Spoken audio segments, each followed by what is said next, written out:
All right, everybody. Welcome to the Typical Sportsman podcast. We are at the 34th biannual Pope and Young Convention. I had one of the most interesting and thought-provoking conversations maybe I've ever had last night. And so I just thought, we got to do this on a podcast. We got to have this exact same conversation on a podcast, which always is hard because I'm like, man, I wish we would have just been recording. Like, I wish this whole thing could have been on conversation. But I still have a lot of questions. We had this conversation late at night, and so we called it a night, and I just said, hey, I want to continue this tomorrow. But we're going to talk lead poisoning and the importance of removing lead and what, well, I don't want to say, hold on. We're not going to try and remove all lead. That's right. This is a crazy cool conversation. Let me just say that you have to tune in. We haven't, usually I record my intros after I record the podcast, but since I know where this is going, I could go ahead and say what we're going to talk about. And saying that, I can say this might be one of the longest podcasts that ever happens. But it's also going to be the most informative podcast maybe I've ever done. I really, truly left last night thinking a lot about what I do as a sportsman. And so I would highly encourage you to stay tuned in right here. This episode is brought to you by our good friends over at Blocker. I'm a coyote hunter, love coyote hunting, and that's how I started a 3-hour conversation last night by asking a big old ugly dude, you like shooting coyotes? And then there I was 3 hours later. Blocker's got you covered in all things coyote hunting. Go check them out, Blocker Outdoors. For the true sportsman, it's more than a pastime. It's a way of life. Embrace the lifestyle of hunting, fishing, and the thrill of the wild. Live the life. Be typical.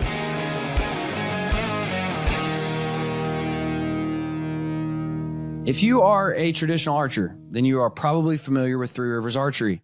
If you are an aspiring traditional archer, you've probably heard of Three Rivers Archery. And if you are even curious about traditional archery or hope to do it one day, you need to become familiar with Three Rivers Archery. Why? Because Three Rivers Archery is a wealth of knowledge on all things traditional archery. You can call those guys up, whether you're going to buy from them or not, and ask them any question under the sun, and they'll be able to help you. From spining of arrows to weights of broadheads to string links to AMO links, any question in between, tuning a bow, they are there to help you. They also sell everything you could ever dream of needing when being a traditional archer, from bows and arrows, broadheads, tabs, gloves, strings, stringers, cases, display racks. If it has to do with traditional archery, Three Rivers has it, and they know about the product. So you can call them and ask them any kind of question, and they're there to help you. They are the single largest distributor of all things traditional archery. They offer same-day shipping. They are phenomenal. Guys, if you are a traditional archer or you've ever even wanted to look in traditional archery, Three Rivers Archery is your place to go for all things traditional archery. All right, gentlemen. First off, introductions. We've got the Condor, Mr. Chris Parish. Now, for those of you that know my beginnings at Bear Archery, there was a Chris Parish at Bear Archery, legendary turkey hunter, turkey caller. Not the same Chris Parish, a lot better looking and a lot bigger. He was a squirrely little dude, good friend of mine, but not the same Chris Parish. Chris, before we jump in, man, you got a long introduction. How'd you get where you're at right now? Oh, goodness. Well, I said in a recent video we did that my wonder and my wandering. And one of our colleagues, he said, that is terrible, but it's the truth. My wondering about how things work related to hunting and fishing, and my wandering to go experience more hunting and fishing led me to a career in wildlife management. I was a student athlete, got a scholarship to go to school. I was the only student athlete in the biological sciences department at Northern Arizona University in Flagstaff. And when we introduced ourselves, all these kids had, phenomenal internships and things like that. They'd been in Alaska for the summer. Well, I've been working my tail off keeping my football scholarship, so I didn't get to take any of those jobs. And when they asked me to introduce yourself and then tell us why you're going to go into wildlife management and what kind of experience you had. And I said, Well, hello, I'm Chris Parish. I'm a student athlete, play football, and they looked at you and they're like, yeah, makes sense. Right. And I love to hunt and fish, and that's why I ended up gravitating towards the biological sciences and wildlife management. And so I came from a very low income community. What I like to call people of the land, people that are working in the fields. Rednecks. Yeah, rednecks. Well, yeah, I do have a redneck, very. My grandparents were sharecroppers who moved out from Arkansas to California in 1946 with my father, who was the oldest of 14. And they truly lived that experience that if you listen to any Merle Haggard, you'll know about living in a boxcar in a labor camp. And that's where my dad and his mother and father, my grandmother and grandfather lived. And that was my upbringing, people of the land. And when I heard about things like endangered species, like the California condor, and you just say the name of the species and you say it's endangered and it's got California in its name and all these red flags go off. Yeah. But as a kid, I got to see those birds. There were 22 of them left, 22 individuals left in the world. And I was working on a cattle ranch one summer. Now, stupid question. Yeah.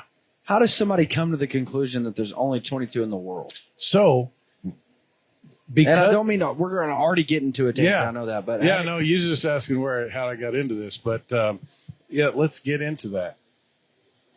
How do you figure there are only 22? Well, that summer that I worked on that cattle ranch with my 8th grade science and math teacher who got me the job, he said, we're going to go over here and grab this cow carcass. We had an old cow that died in the pasture, and we drug it up to a hill. And I'm thinking, my buddy has lost it, right? I mean, here's my mentor who's pushing me along in science and math so I can go get a good education. And we're going to hook up in this old 1950-something Willys pickup, and we're going to drag this cow carcass to this hillside because at the top of this hill, there were a group of biologists. And you looked up there and you could see, the glistening of the glass in their spotting scopes. And they were doing a photosynthesis of condors. Now you might say, okay, you take a picture of a big bird. Now, mind you, this is a 9.5-foot wingspan bird. So that's something in itself, right? But the way they molt, when they lose feathers and replace them, they do what's called a differential molt. So they molt in a different pattern, all of them individually. A primary feather, one of the ones that looks like fingers on a soaring bird, a primary feather takes 21 days to grow. Okay. And so when they molt that feather, it begins to grow. It gives it a unique image, fingerprint, if you will, of that bird. For only 21 days. Yeah. Well, as it's growing. Yeah. But as it's growing through that 21-day period, you can tell, hey, that's that bird that I took a picture of. Now, how soon does it drop another one? So in that 21 days, does it drop another one? No, well, yeah. So they'll drop other feathers on the wing, which gives you more identifying characteristics. Like if you're looking at scars on an orca's fin, right? That's how on the dorsal fin, that's how they tell them apart. Mm-hmm. Well, this is kind of the same thing. And so what they were doing, because condors were already known to be in a steep decline, but they didn't know exactly how many there were. And so they knew, though, where they were feeding and where they were nesting, and they knew where the centers of those populations, as small as they were, they knew where the center of that population was. And they knew where the habitats were for the individuals within those populations. Because condors are big old birds, and they soar. They don't do a lot of flapping flight. They soar in thermals. And they soar in thermals looking for carrion, and then they go and feed on that carrion. So they're pretty easy to spot. Like if you think about it from the perspective of a hunter, you're out there watching this bird. If it went to roost there that night, it's kind of like turkeys. Next morning, they're going to be there. So they knew these centers where condors were soaring, and they placed these biologists in all these different centers where there was activity, and they began taking pictures of them. And then they would go and develop the pictures and say, okay, this is this bird, this is this bird, and these are the different birds. And it was a photosynthesis. And so that's how they did the census, to come up with 23 birds in 1982. And that's all that was left. Wow. So that's how they did that. So this is part of my upbringing. I got to meet those biologists. I didn't know what a biologist was. Yeah. I thought that everybody who worked for Cal Fish and Wildlife, which is what they're called now, they're all game wardens, right? And my relationship with game wardens is like a lot of rednecks. It's like, you see them and you go the other way, right? Anyway, I didn't know what a biologist was. And I got to meet these people, and we stayed in their camp at night, and we'd visit with them. And they would talk about the condors. And I knew it was an endangered species, but an endangered species was a bad word where I grew up. Yeah. And it was shoot it, shovel it, and shut up. Because if that endangered species was on your land, you could get run off your land. Or if you were, say you were leasing some land from the BLM and you were running cattle out there, if that endangered species showed up, there were some horror stories. And some of them were true, where, people got jerked off of their tractors because they ran over a burrow of a Tipton kangaroo rat. Well, those ranchers didn't know it was a special species. They were doing their job. Right. And so as I began to study, though, through school and choosing more biology, more wildlife themed topics, I began to understand that these concepts that I was learning and being tested upon, in school, it wasn't something that I couldn't understand. And I did well enough in it. I got good enough grades. And I thought, the problem is the way we're talking about science and conservation and biology to the lay public. I'd go home and tell my grandmother, for example, I took an ornithology class, and I would go home and I was like, Grandma, did you know that there are these different groups of birds? There's like Emberizidae, and there's this and that. And if I started talking Latin names and all that, she'd look at me and say, son, what'd they do to you? Because she didn't know what I was talking about. To you right. But if I translated it and said, Grandma, you know all these birds we see here and how there's different numbers and different kinds throughout the year? It's because there are some of these species that migrate. And there might be 30 different species there. And we all said they were sparrows. They're all sparrows, right? They're all little brown dicky birds. And when I started talking in the language of my home and my family, then she was interested. Which is exactly what you did for me last night. Yeah, right. And let me tell you this, guys. I can say this, and I wouldn't say this unless I already knew I could say it, because he would beat the brakes off me. The boy looks like a dumb redneck. Like, I thought I was walking up to talk coyote hunting with a dumb redneck. And then he starts spewing this stuff. And I immediately thought to myself, he's educated. And we coined the term last night, redneck nerd. Yep. Might be coming to a Pope and Young shirt near you. Stay tuned. Already got the design worked. I woke up this morning, I'm like, I got to design this. Anyways, because... listen, it's okay to kill stuff. You bet. But be informed about how you kill it, why you kill it, where you kill it, when you kill it. And the more I have these conversations, which is why I love Pope and Young, the more I have these conversations, the more I start to question myself as to why am I doing what I'm doing? Now, we're already getting off in a tangent. I know. We haven't even got to Neil yet. I know. Well, so I'll end it up to say I'm enjoying it.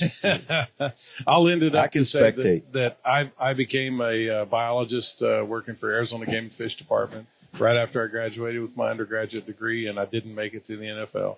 I did have a little brief stint in NFL Europe, and I went over to Germany and played one game and realized that, $500 a week is probably not worth my health, and I had to get on with my life. And so I came back and basically introduced myself and walked into the Arizona Game and Fish Department and said, I need a job and I'm real handy. I can do, whatever you need done. And they said, can you trap prairie dogs?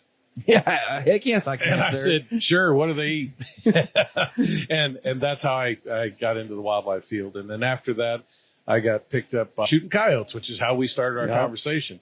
They needed 25 samples for canine distemper within the area that they were reintroducing the black-footed ferret. And they needed food to feed those black-footed ferrets, which is where the prairie dog trapping came in. And then after I trapped a lot of prairie dogs, they said, can you give us produce some coyote samples? I'm like, you bet. I grew up doing that. And so that You mean you want to pay me to shoot coyotes in the face? Exactly. 100% I can, sir.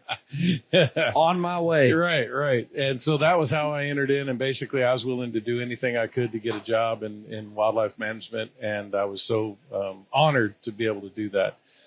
One thing led to another, and I ended up going to work on the Condor Reintroduction Program north of the Grand Canyon for the Game and Fish Department. And then I met the Peregrine Fund.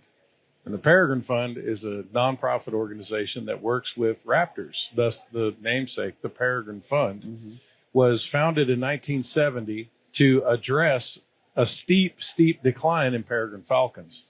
They too were listed as endangered. And I'm so proud to now say that I've been with them for 24 years, the Peregrine Fund. And in 1999, I went to the delisting celebration for the Peregrine Falcon. And Tom Cade, the founder of the Peregrine Fund,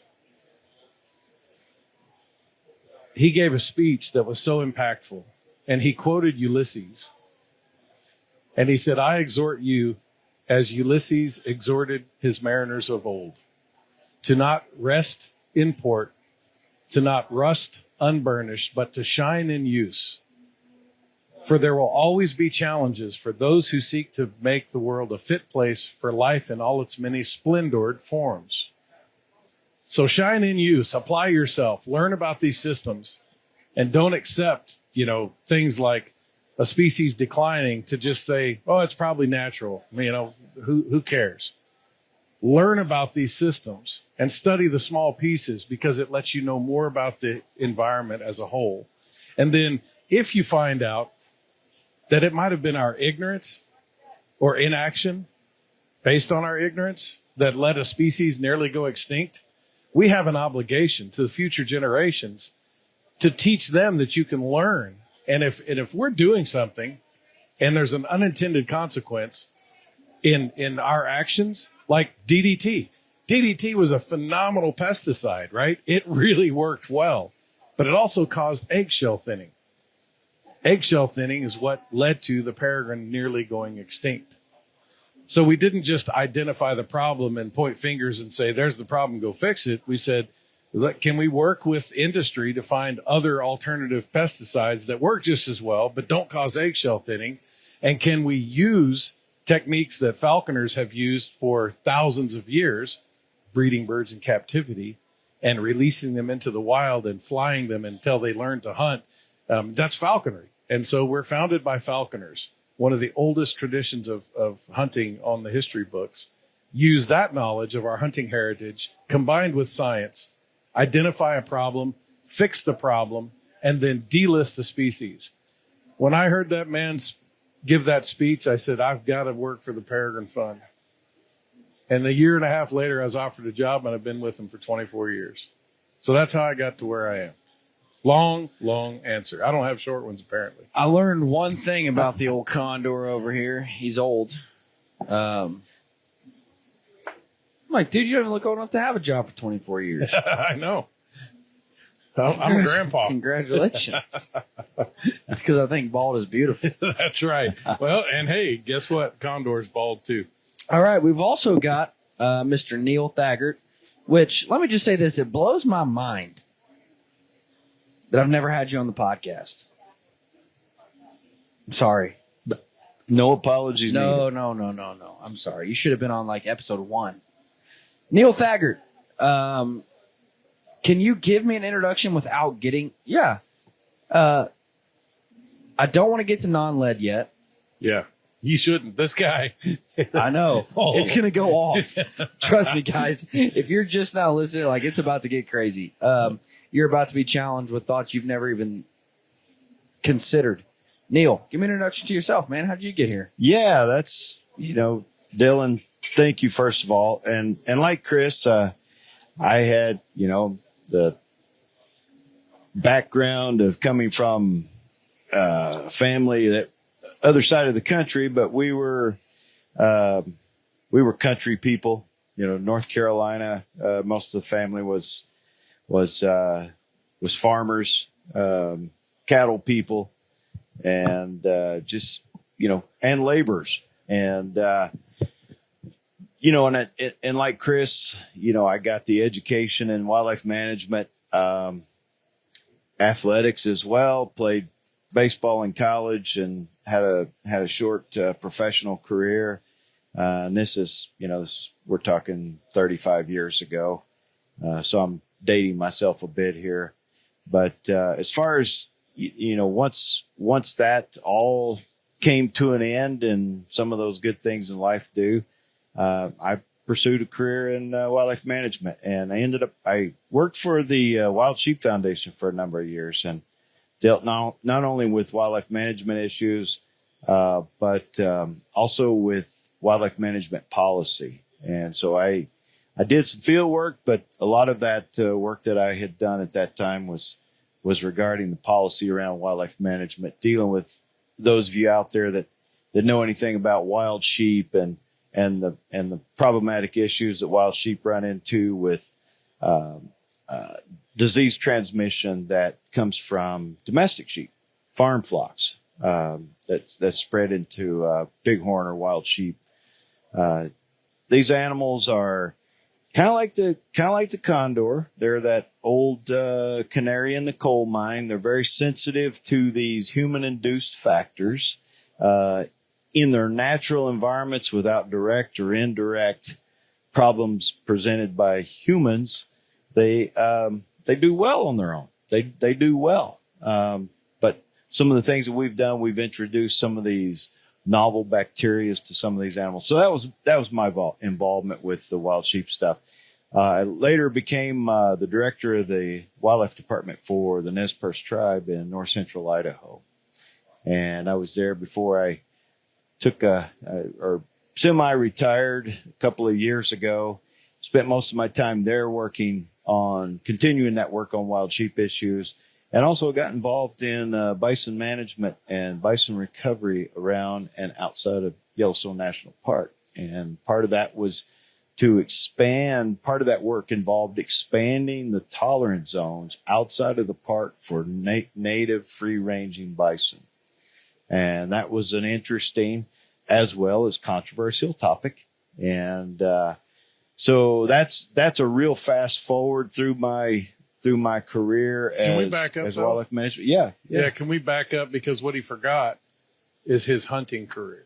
Well, I was going to mention it, but no, he never mentions enough of it. So I'm going to have him back up and talk about some of the opportunities that you had at Wild Sheep, and also, from endurance racing and things like that led to 21-day solo hunts for sheep. I mean, I think we want to talk about that.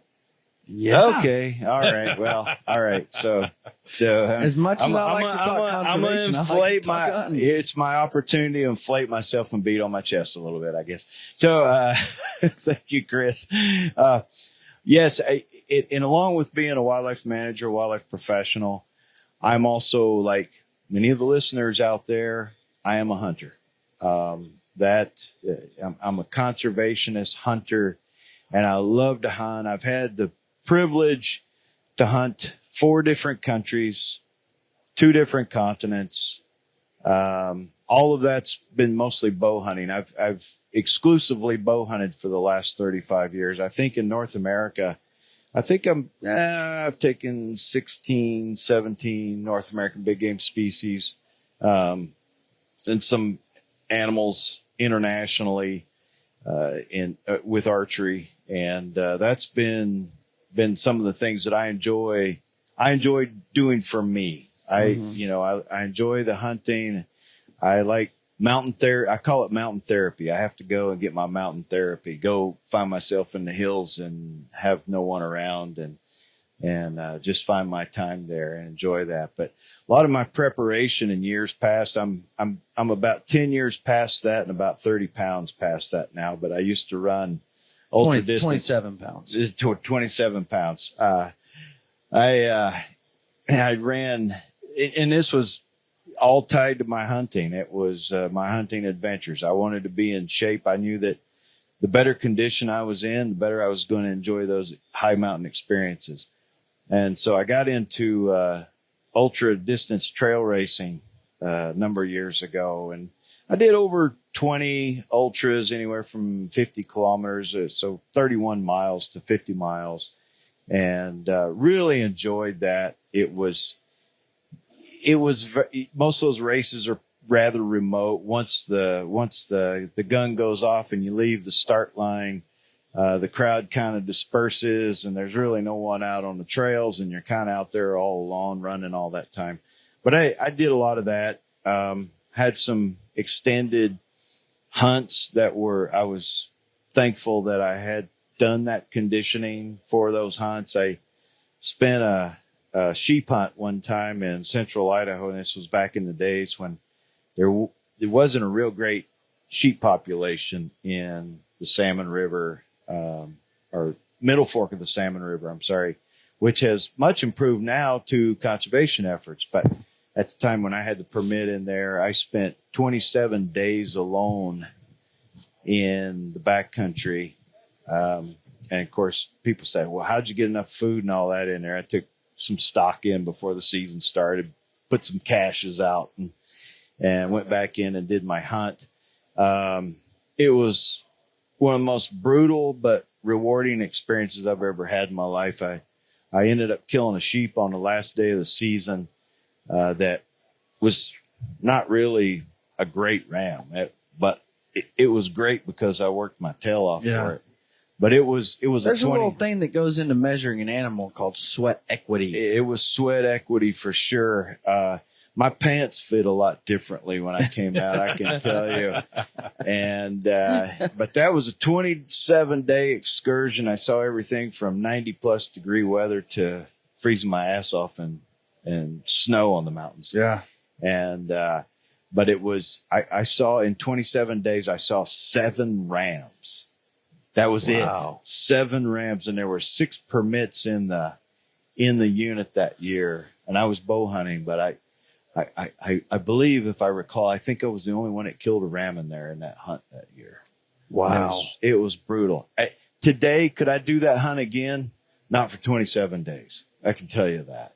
That country is brutal. Jack O'Connor, one of the great legends, outdoor riders, hunters, was a very avid sheep hunter.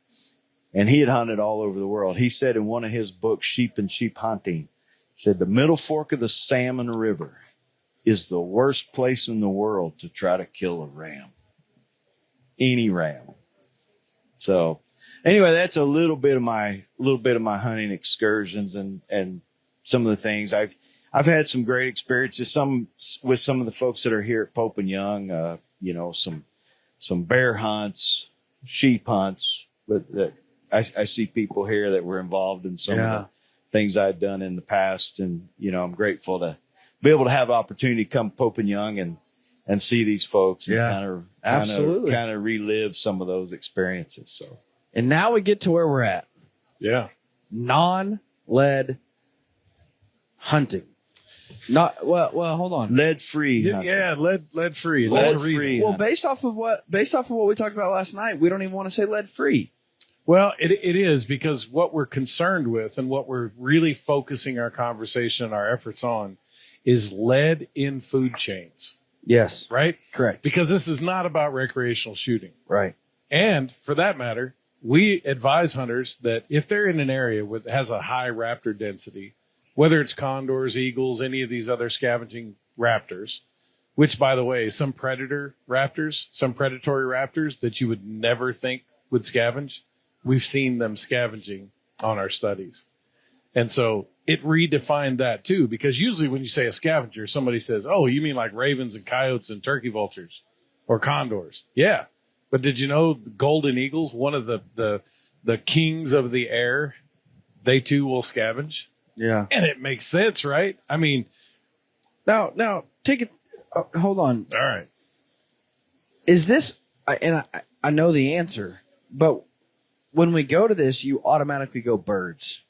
Yeah, I do. What about raccoons? We can. Yeah. Yeah, we can hit on that. Yeah. Okay. Yeah. So I just want to. So raptors are like us. They're apex predators. Yeah.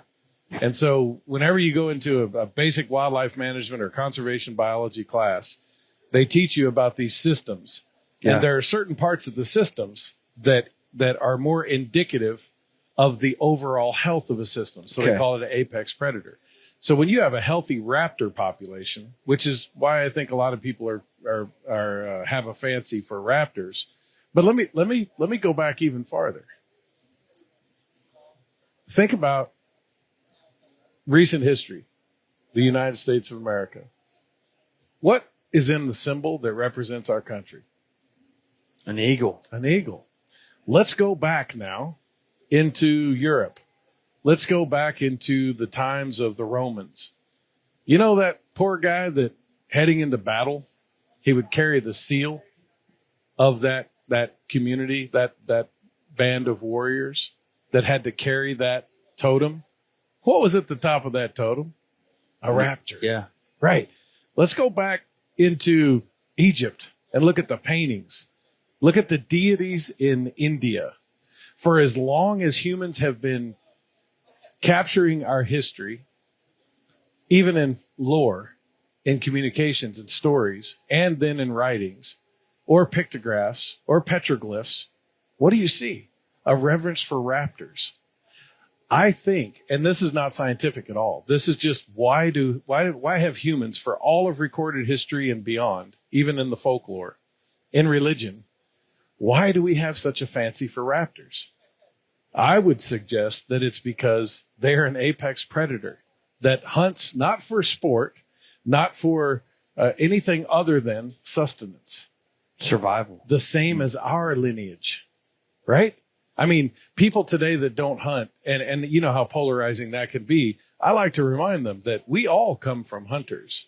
And I think that why we have this reverence for raptors is because they own the skies. They own the skies, and we only post-Wright brothers can play in the skies. But something that can soar around and survey their hunting area and know their prey so well that they can swoop down out of the heavens into and grabbing their prey with nothing but the tools in seconds. And there's a reason we can't hunt the same day we fly. Yeah, right. That's right. Yes. Right. And so It would be too efficient. So the reverence for raptors, look at all the SEALs of our military. What do they have in them? Birds. Raptors. Raptors. Yeah. So there's a connection there. So Yeah. let everybody consider their connection and what they think, but there's something about them. And when you think about a peregrine falcon, it's the fastest organism on the earth. Yeah. They can fly over 200 miles per hour in a stoop. When they stoop down from 1,000 feet and whack a duck, a grouse, a dove, these things are masters of hunting. I got to show you a picture I have on my trail camera. I actually caught on my trail camera a falcon coming and getting a squirrel. It was the coolest thing ever. Yeah. Incredible. And even and the other cool thing about it is they're everywhere. Yeah. Kestrels. A matter of fact, I was walking out early this morning. I was walking out to get my clothes out of the truck because I didn't haul everything to my room because I happened to be talking to somebody at the bar last night for a long, long time. Anyway, I don't know who that I was walked or why. outside and what did I hear? A kestrel. I'd like to say I tried to get away, but I was literally sitting there like a little girl, just like, tell me more. Careful. I have 2 little girls. Well, they're grown now. But, Who are good shooters. Yeah, that's right. Anyway, so And you would love for them to sit and just look at you like this for hours. No, they look at me with a little different scowl. It's like, Dad, you're not answering the question. Get to it. Correct. I tell too many stories. Anyway, back to the lead in wildlife. Here's something I didn't know as a lifelong hunter. Something I had done without any knowledge that I was potentially having an impact on raptors of any kind. Or for that matter, any other critters. And I'm going to get back to your other question, which was why raptors and well, I think we went into that, why raptors, because we have a reverence for raptors. But how come we didn't notice lead poisoning in other species? Oftentimes it's because we're not looking. Just because we don't know it doesn't mean it's not happening. It's because we're not studying it. And the condor is a beautiful study of that. Because they were down to 22 individuals by the 1980s, there were PhD scientists who would argue, as they still do today. You can find a PhD scientist to argue any side of any issue, right? Which causes the lay people to say, Which is why it's so hard to understand these issues. Right. Because then you're 100%. like, well, wait, isn't the science the gospel? Yeah. Well, science is a process of learning.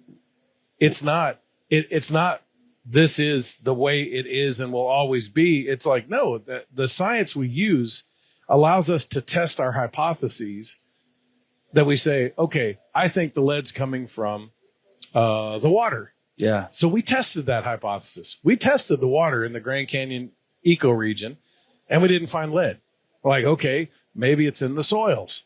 I don't know why they would be eating soil, but whatever. Maybe it's in the soils. We tested that. But what we found is that by monitoring blood lead levels, by taking blood samples whenever we caught a bird, we would see that the blood lead levels would increase during the deer season each year. Which led us to think, again, lifelong hunter, how much lead can there possibly be out there from the hunting season?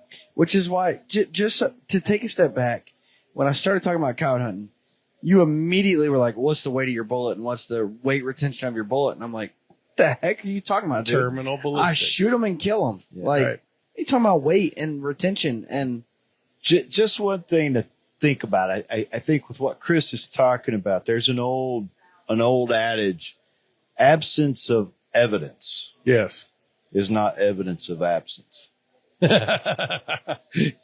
So I hope everybody else has been up as long as we yes, have. yes. Had a few beers. Have a shot while you're at it. just so everyone knows, and let me take a step back real quick. I got to apologize because 98% of the time, you can watch this podcast on YouTube, Carbon TV, Waypoint TV, anywhere you watch your podcast.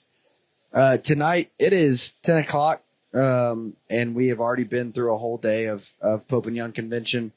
Not only that, but I'm 2 hours behind, so it's midnight brain time. And I literally told my producer, I'm like, hey, I'm going to go out and record this podcast. No video. I'm like, because I want to enjoy this podcast. Because I was literally so blown away. I'm like, I don't want to have to do anything. I just want to sit and talk. Because this is such a cool topic. So if you are watching, I apologize that you don't get to see these two gentlemen's beautiful faces. You're not missing anything. And heads. You can't unsee it. Those are the three shiniest heads in the whole lot here. Nice dome. Couple Nice chrome dome. domes. That's why we had to do it at dark. Yeah. That way it wasn't just reflecting off and causing crashes in the sky. Okay, let's Let's get into the meat.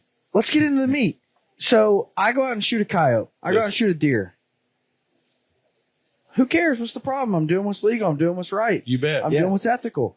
I remove the animal. I eat the meat. I check the tag. What Yeah. what did I do wrong? Nothing. Nothing. You didn't do anything wrong. But you said something last night that changed my life forever, and I mean this. Wow. Because I told my kid all the time, I have a 6-year-old boy. And for those of you that have ever listened to this podcast, you've heard Tucker stories. You know the kid's insane. I always tell him, know your target and what's past your target. Oh. The hunter ed, One of the Always basic telling you. tenets. basic And when tenets you of told me you have to know what's past your target even when it's dead, I'm like, whoa. Yep. Like, spatial and temporal. Yeah, and Yeah. we can thank our co-founder Leland Brown for that. He's unfortunately not here. He's at a field to table thing in Texas. this Yeah, he's weekend. doing another hunting Yeah. so again, show. I So- go out and shoot a coyote or a deer. You shoot it. Let's take one of them. You shoot a coyote. You're shooting the coyote for, let's say you're shooting it for a hide, okay? Because it's the right time of year and they got beautiful pelts and prices are up and you want to go shoot coyotes, you want to hunt and maybe skin a few and take the hides in.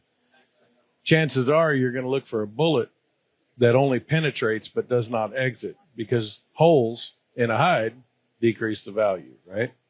So you're going to use a bullet that completely fragments upon impact.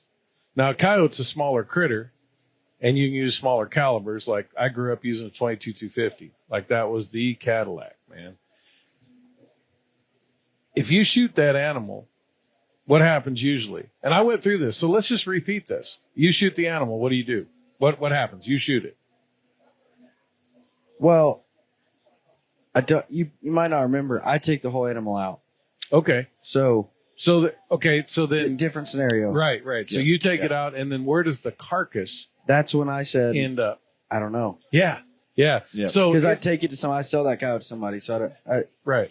but still, So if it's, I am actively saying, listen, this is what, like, it was so mind blowing to me because I'm actively saying as a sportsman, I don't know what's happening to yeah, the environment. right. So if you take the coyote out of the field and there's any fragments of your bullet Yeah. left in that carcass, Which there are. which I mean, there are, to varying degrees depending on bullet construction. If that carcass goes in a dump and it gets covered up, there's no threat, none. But if that carcass or any other thing that you shoot with lead-based ammunition ends up staying in the wild where scavengers can consume it, then those scavengers will very likely, with a high probability, eat a certain amount of those fragments. Yeah. And we don't know exactly how much lead will kill a bird.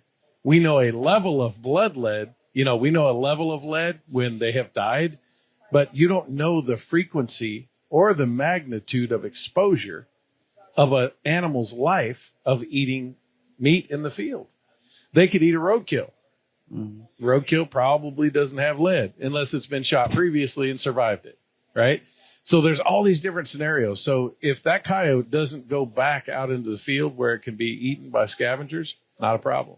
That's why one of our recommendations for hunters who want to eliminate the potential for lead exposure in scavenging wildlife, I say that very, very smoothly because we've really focused on how to say it as which I appreciate. Yeah.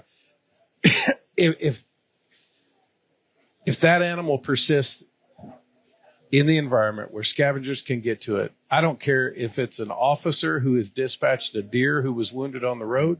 What do? We see a wounded animal, we go kill it, right? I mean, that's just humane. But if it's left in the field and it was shot with lead-based ammunition, there's a very high probability there's going to be some lead in that carcass. Now let's talk about how scavengers enter a carcass. Where do they go? Usually nose, ears, eyes, and anus. Or any other opening. Or any other. Yeah. So an entrance wound or an exit wound. If a bullet fragments, depending on its construction, some fragment more than others, where are the majority of those fragments? Guts. In the wound channel.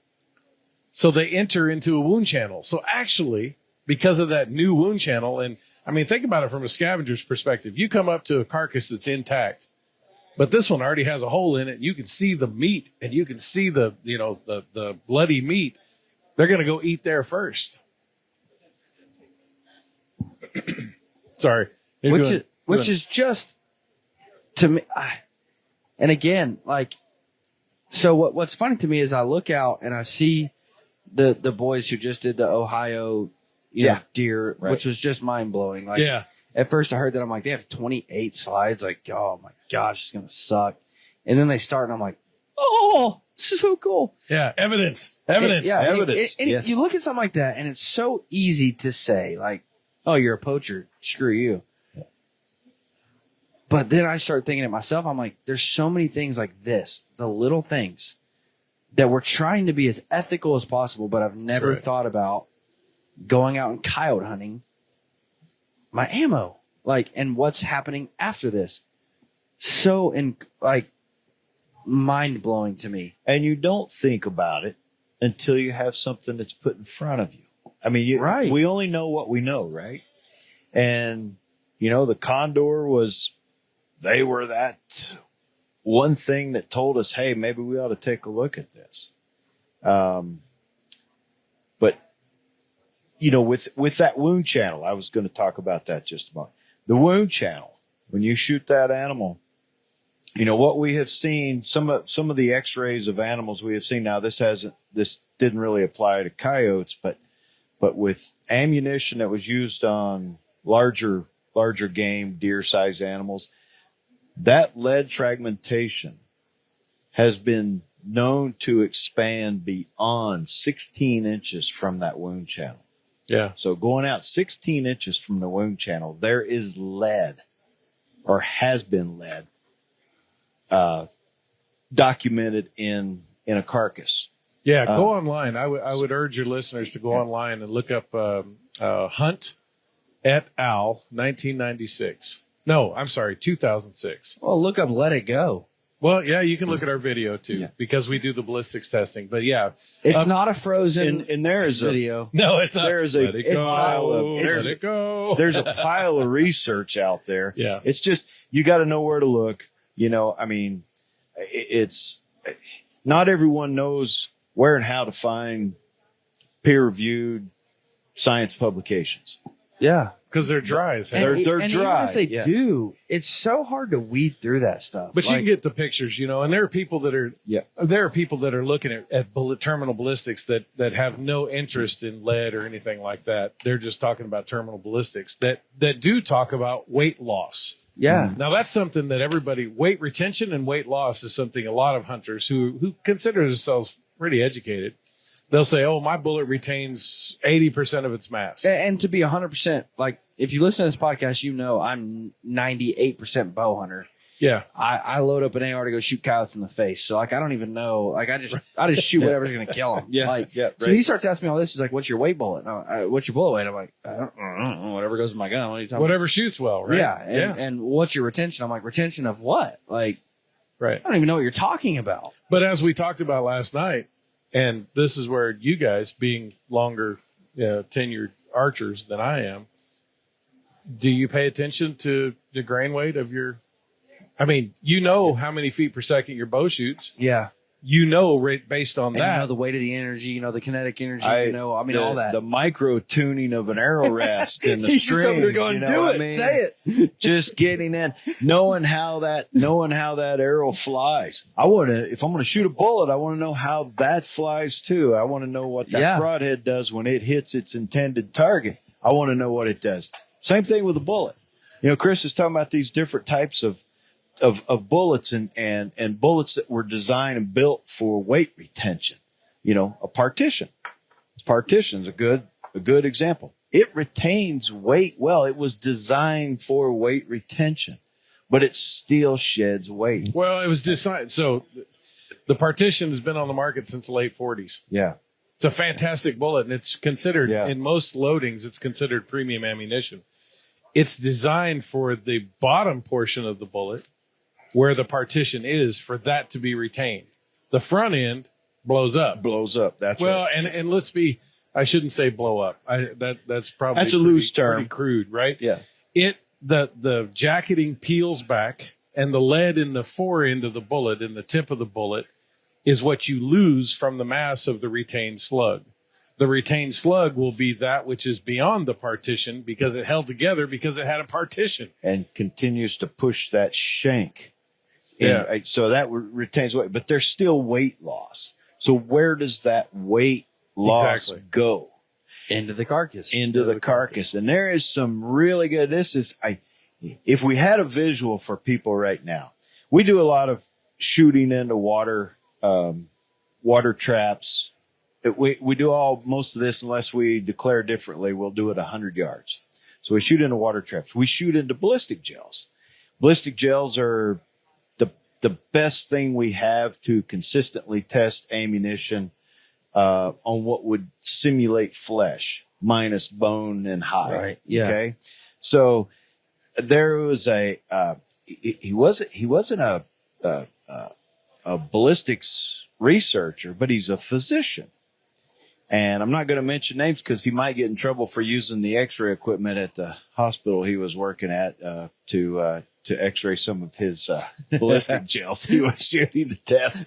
But I believe the researcher, and the name's not coming to me right at the moment, but was out of one of the central Canadian provinces, Manitoba or Saskatchewan, and he wanted to know what his bullet was doing. So he bought some ballistic gels, shot ballistic gel, and used what's called synchrotron X-ray technology. So synchrotron, rather than just an X-ray, it is a magnified X-ray. So he shoots this ballistic gel, and I believe he used a 308 and whatever ammunition he was shooting. But you could see in the ballistic gel, you could see the lead fragments as they went through the wound channel, as the bullet started to shed. But he took and he broke down into that magnified X-ray, and he blocked out a 1 millimeter by 2 millimeter rectangle. He counted the fragments in that rectangle, 1 millimeter by 2 millimeter, over 12,000 fragments. Wait, you couldn't see. Wait. Yes. 12. It was powder. It was essentially microscopic powder. So in my mind, Oh my gosh! All right, go on. But you couldn't with regular X-ray, you can't see that. Right. And we have ballistic gels at our booth here that you can go by and look at. We've got a light underneath them, and you'll see. Oh wow, that's a lot of lead fragments. Well, think of what we're not seeing. Right. What we don't know. And so this physician, publishes a paper on it. Yeah, so he read Granger's paper. He read Hunt et al. 2006, the one I referred to earlier. Oh, right. He read that, and he's also a whitetail hunter, and he said, well, I'm going to use my technology, which is this fancy new technology. It also he can turn on layers based on, every substance has density, right? Has a different density. Right. He can turn on and turn off the layers that show lead, copper, or bone. Right. So then you can separate out the copper, because you think about lead-based bullets that are copper jacketed. They already have a percentage of lead and a percentage of copper, right? Because they might be bonded, they might be cup and core, they might be these types of different types of bullets. But when they hit a bonded bullet, the copper that peels back on the front end, the nose of the bullet, it's going to have lead attached to it because it's molecularly bonded. So what you're telling me is when guys study the weight retention of their ammo, that doesn't even tell the whole story, because you don't know if it's retaining copper or lead when it comes to this conversation. Yeah, I mean, and the best thing to do, and we demonstrate this in our ballistics demos, is we'll just shoot it into water and we'll weigh the bullet. And then we'll pull a bullet from a live round and we'll weigh it to make sure it was 165 grains when we started. And then we shoot it and we pull it out, and the remainder of the slug, the mushroom bullet that we're also used to seeing when you get lucky enough to find one, and then you weigh that. And if it was 165 to start and it was a cup and core bullet, you're going to get 68% of that in the slug. Where did the rest go? Yeah. That's what the X-ray showed. Exactly. And so that's what we did when we were asking ourselves the question of how much lead can there possibly be in a deer from a single bullet shot into a deer. So we X-rayed the deer whole, then we X-rayed the gut piles all the way down to the packaged meat. So we basically quantified rates of fragmentation resulting in the whole carcass, the gut pile, and the packaged meat. This blew our minds. We saw some gut piles from a cup and core bullet had 450 fragments from a single shot.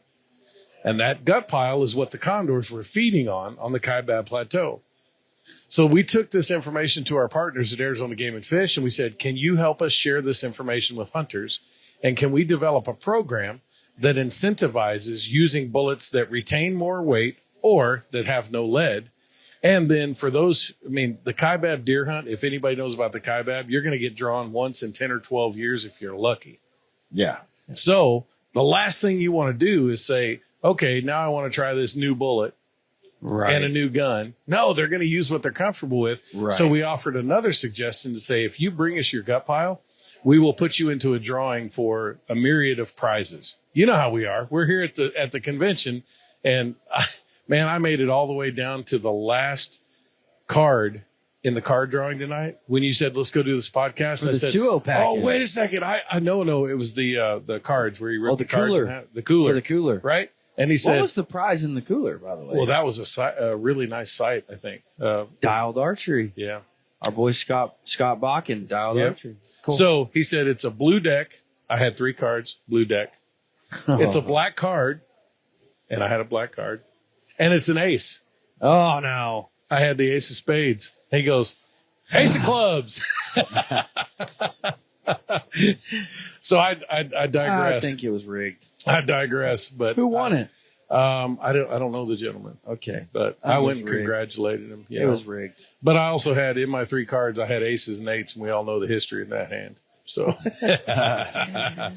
I digress. Where did I turned off on a corner there. Prizes. Bring your gut pile. You get prizes. Oh, you get prizes. So we'd say, hey, we're going to buy an ATV. We're going to offer the Navajo Nation, put in an elk hunt, a rifle or whatever. And people said, they're not going to bring in their gut piles. They did. Brought them in by the gourds. Even when during COVID, when ammunition was very scarce, everybody probably experienced this. Not only was ammunition scarce, whatever was available was so expensive. I saw cup and core bullets that come in a green and yellow box that we all probably shot when we were kids, you know, because you could buy them at Big Five, Walmart. Still have a pile of yeah, them. right? Yeah. Me too. Yeah. Me too. Yeah. Well, I saw those bullets for a 168 grain 30-06 going for $70 a box during COVID. It was ridiculous. And to ask hunters to go and find non-lead, which was relatively new. You know, Barnes Bullets was one of the first ones in the 80s, and they came on really strong with the X bullet, then the TSX, and then the Tip triple shock. That came along over 2 decades, but in the beginning when we started this program, not a lot of people knew about non-lead bullets unless they had hunted big game in Africa. Because when you're hunting the big and dangerous game, those PHs over there, the professional hunters, would advise people to use solid core monolithics, whether they were brass or solid copper.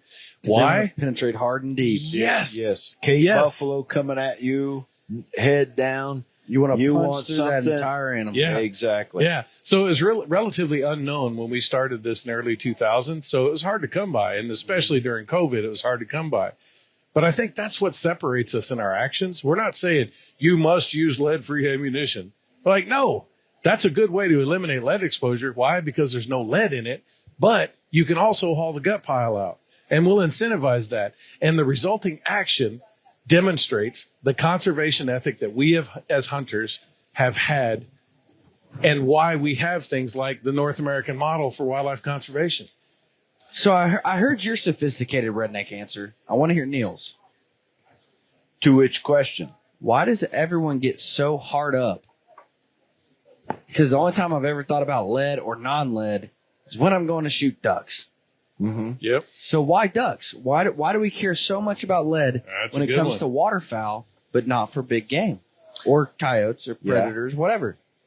Well, you know, again, what First off, where we're did the ducks start? Because he explained this to me, and I'm like, I shoot a duck, falls out of the sky, I take the whole carcass. Who cares? So why did lead even become a thing for ducks? Wow. Where do I go with this one? I heard his answer. I want He to hear- gave you an answer to Yeah, that. yeah.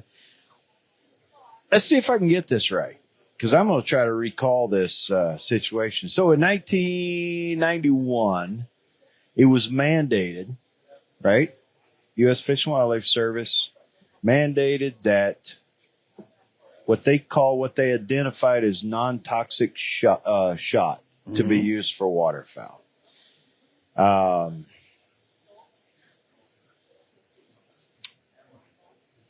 Yeah, I'm gonna need some help on this one because I'm trying to remember. I'm trying to recall this. So in my basic mind, here's where I went.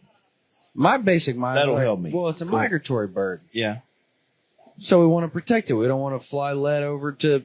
If I shoot it in Arkansas, I don't want it to fly to Missouri with lead in it. That was my basic redneck mind.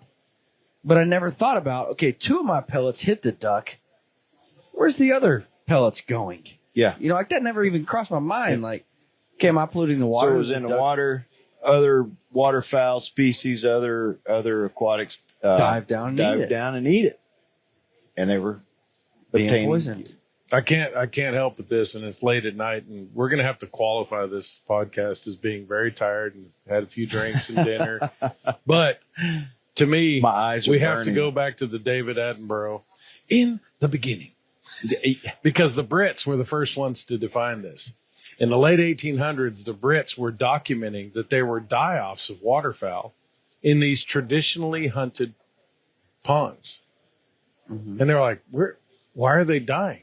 Waterfowl were dying. They started looking into it, doing necropsies, which is an autopsy for a critter. And they cut them open. They found they were loaded with lead shot. And like, where are these ducks getting lead shot? All right. Now, for you duck hunters out there, you know there are puddle ducks and there are diver ducks. They feed differently. One of them tips up and you see their butt in the air, and they're eating what they can reach with their long neck and their bill. And they're eating algae and stuff like that off the bottom. If there's lead shot from those pellets that didn't impact the target duck, end up in that water, they were eating them off of the surface. So off of the bottom of the pond. And then the diver ducks are going even deeper. So you have what's called and referred getting to all the pellets that floated down they in the precipitate out, they fall through the water column and they accumulate on the surface. Anybody ever hunted a dove field? I'm going to switch gears a little bit. Anybody ever hunted a dove field like that you grew up hunting on your whole life? I did. You ever think about all the pellets that are out there? Well, they're in the dirt. Big deal. Okay, but now transition that thinking into ponds. You have a waterway and a pond that might have been hunted for generations by hundreds of shot shells being shot. How much lead is in there? So duck die-offs is what was first acknowledged in Europe. And then our very own George Bird Grinnell published a story in Forest and Stream, which later became Field and Stream. There was a reference to it tonight in one of the presentations. That was 1870, 40, yeah, 74. somewhere in that time frame. Yeah, 1874, somewhere around there. So for people who say, well, how come we did it for waterfowl?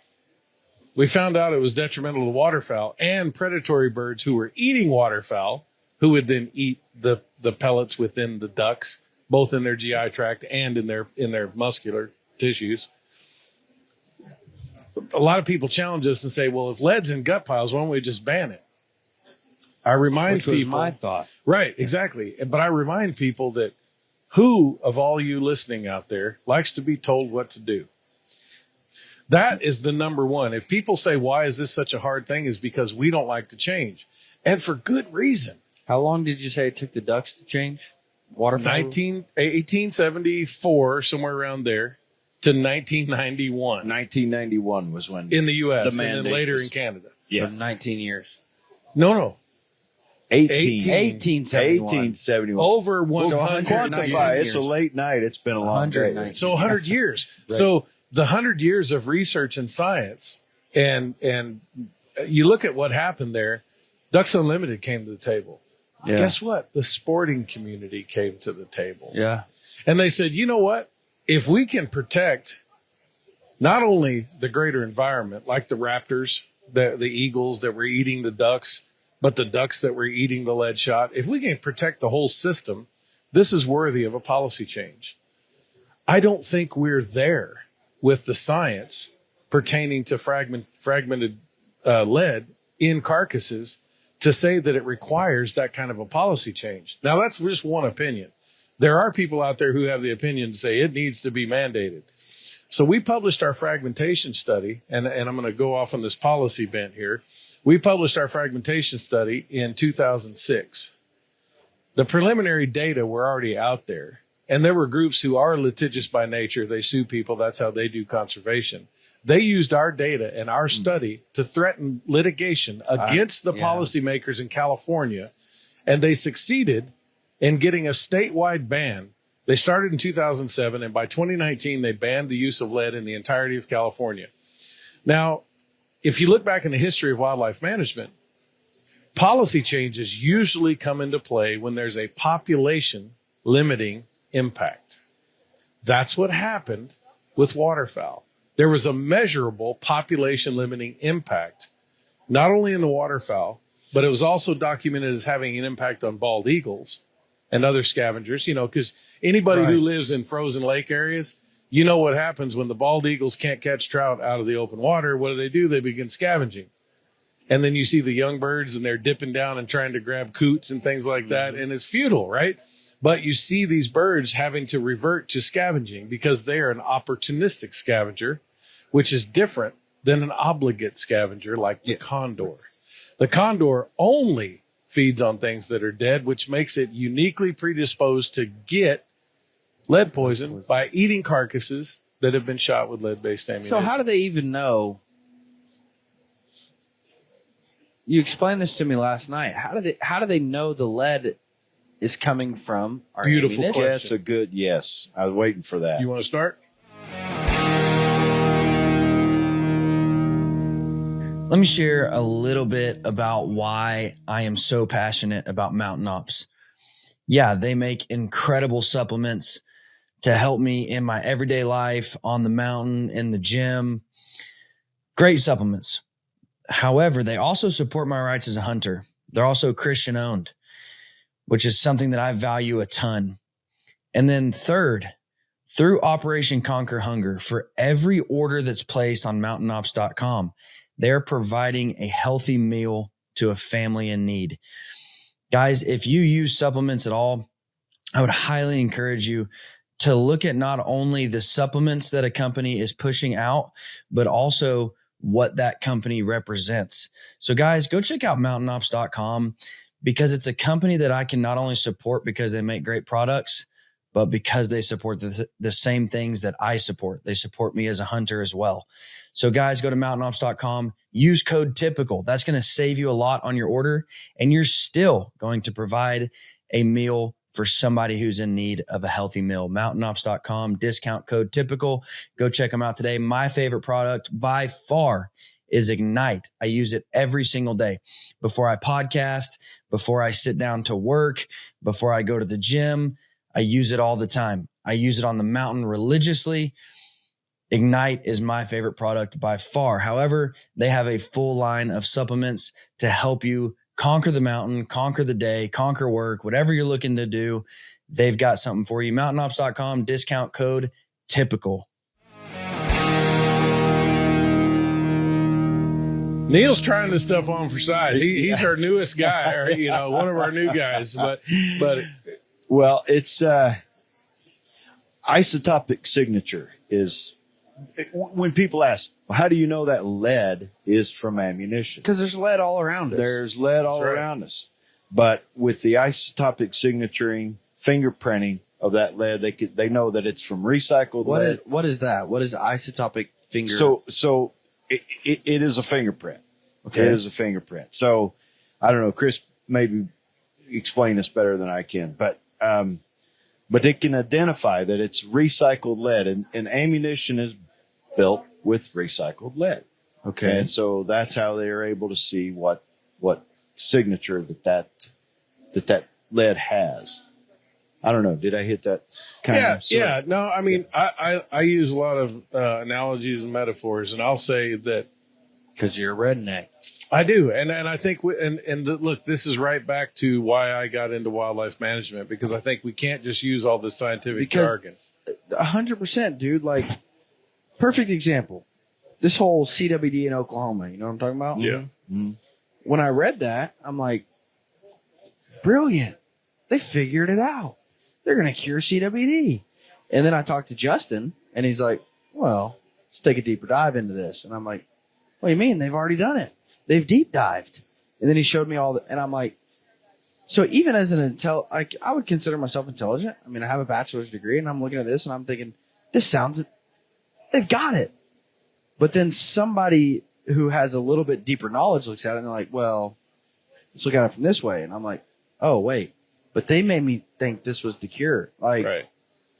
We want simple solutions. Yeah, even the scientific jargon is hard to understand for people. Yeah. And so when you broke it down into a simple, dumb redneck from Arkansas, I was like, oh, okay. Like, I get it. Yeah. So here's a way to think about it. And I don't know if this is going to resonate or not, but coffee.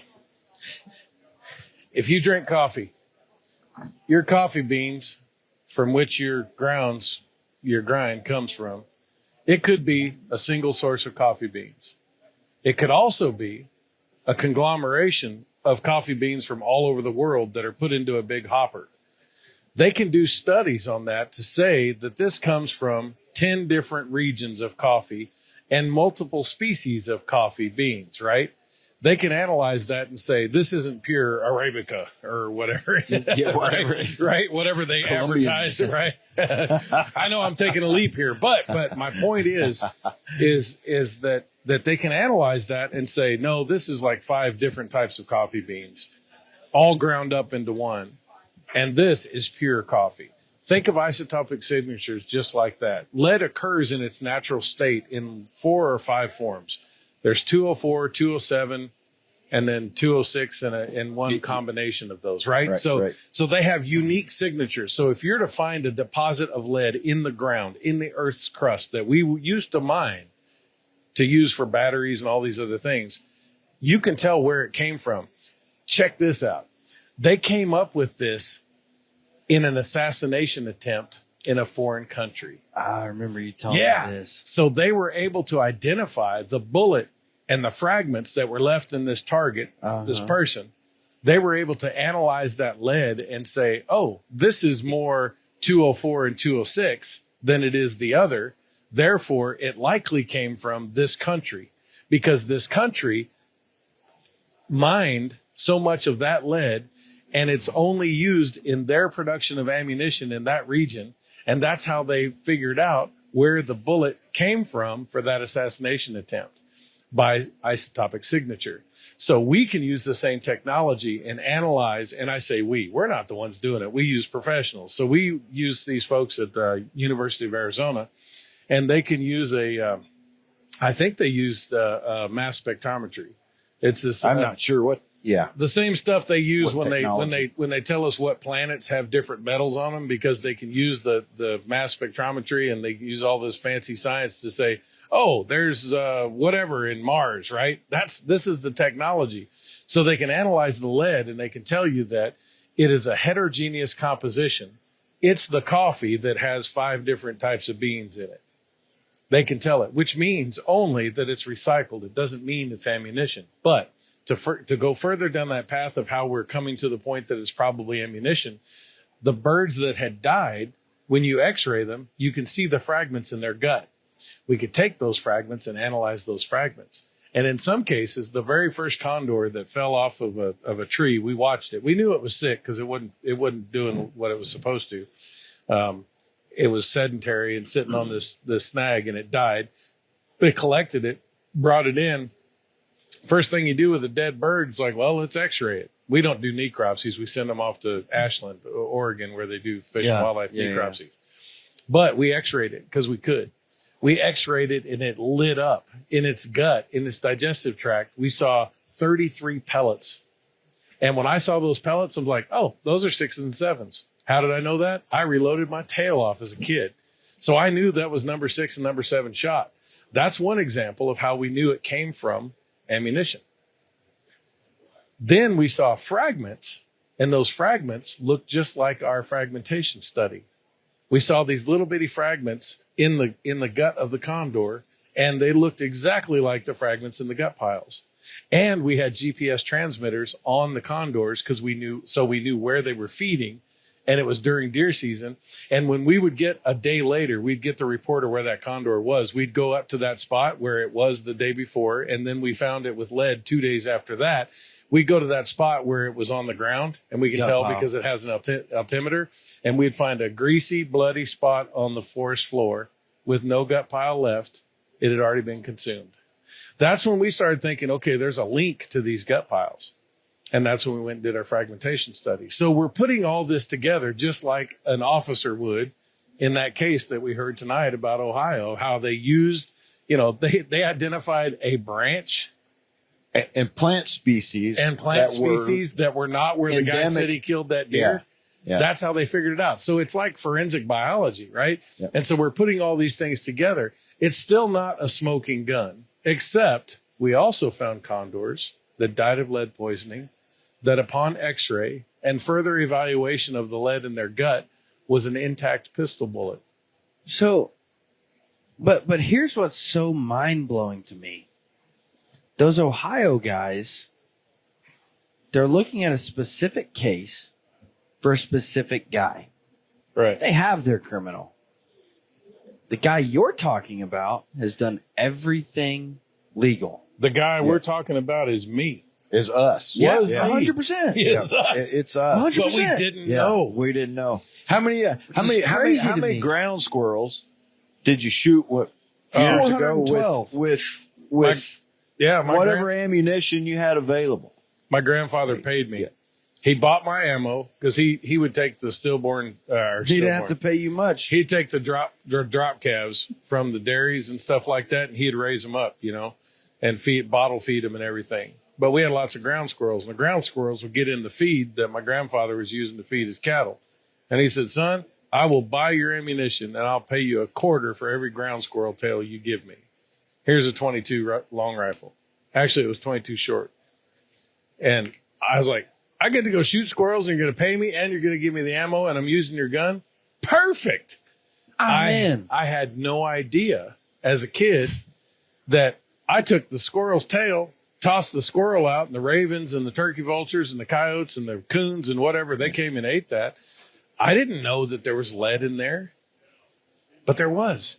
So this is what we do to inform ourselves. So when we get back to know your target and beyond, we know that we own that bullet. And I say this in the video. Space and time. We own that bullet. Yes. Thank you, Leland Brown. He's the one who coined this. We own that bullet from the time we load it in our gun, from the time we touch off that trigger, the firing pin hits that primer, ignites that powder charge, pushes that bullet out the barrel, and it impacts the animal we intend to kill. And we do. And then if we leave parts of that bullet in the field, it has extenuating, unknown, unanticipated, unintentional potential harm to the species that eat it. And truthfully, I'm not going to say most, but I'm going to say a number within our hunting community. They have no idea what happens to a bullet when it strikes its intended target. What does that bullet do? If you don't know, you don't know. I mean, if you haven't experienced, if you haven't recovered a bullet, you don't know what that bullet is doing. So part of our educational process is showing people what a bullet does when it hits that intended target. And what people see, they go, "Oh my gosh, I had no idea." And even the guys who are mad, and we see this, and you can pick them out of the crowd. And I love people watching. You know, like I sit at an airport with a 2-hour delay, it's fine because I love watching people. I watch people like I watch critters. You're weird. I am weird. Yeah, creeper. I heard last night he was a creeper stalker. Is what I heard. Well, how'd you meet Justin Spring? I'll tell you that story. Oh yeah. But we're gonna say how you're a creeper. But first, let's tell you how people experience one of our workshops. Our workshop is intense. We'll do. Well, okay.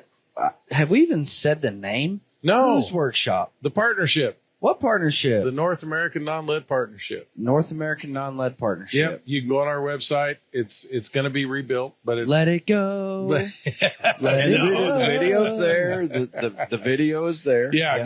Go on to YouTube, or you can find it on YouTube. Type Let It Go. LEADITGO. Let It Go. And that's the video we did. And I had the wonderful opportunity to go with a friend, Ben Masters, who's a filmmaker. And it'll change your life. And we went and shot I mean that. Like, yeah. It really does. Well, but let's get to, I'm always thinking about listeners, and I'm thinking about responses we get when we talk to people. Some people might say, all right, so maybe this happens every now and again. Mm-hmm. And it might poison a few birds. Who cares? That is a chink in our armor as hunters. Mm-hmm.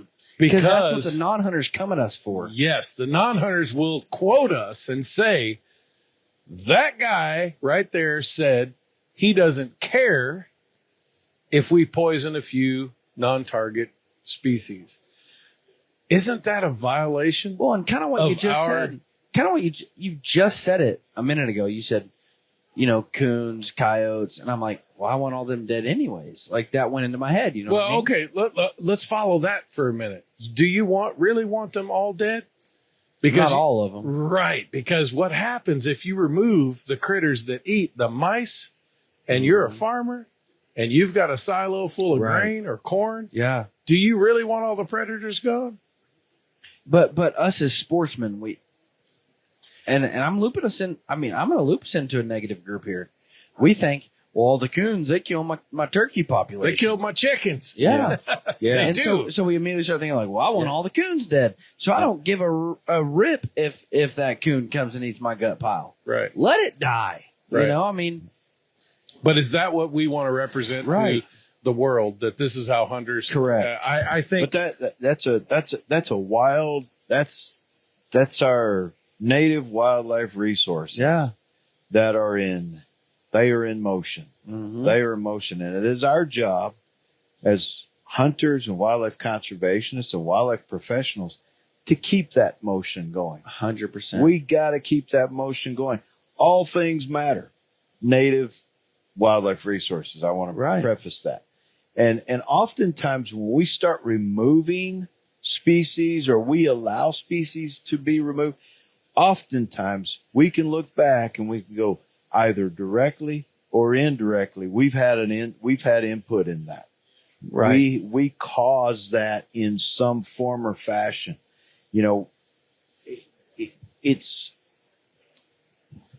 I used to tell my staff when I was wildlife director at the Nez Perce tribe, I said, it all matters. Mm-hmm. Bees, bats, the bighorns.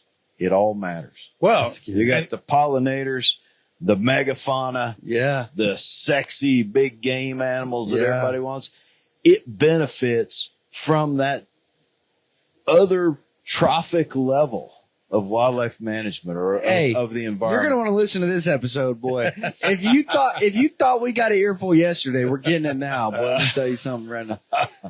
But here's another point. You know, we said we want the coons dead. Yeah. What happens if the coon eats the gut pile? The gut pile kills the coon. A bald eagle comes down and eats the coon. What?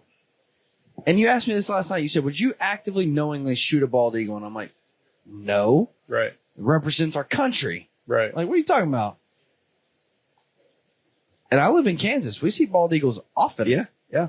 We see them on gut piles often. But what if that bald eagle comes down and eats your raccoon that you shot the coyote and you said, I don't care if the coon dies or not. The coon dies, the bald eagle comes and eats the raccoon. You just killed a bald eagle.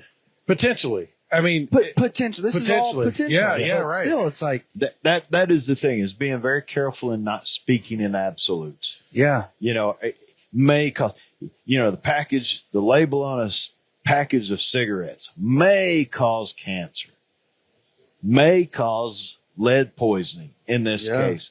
And that's the way we have to look at that. I mean, we've seen scavenging birds that have had, you know, lead levels off the charts. Yeah, lead levels that if you or I had that high of lead our doctors would be going, we need to have your house inspected. Where do you work? What are you doing? Where are you going?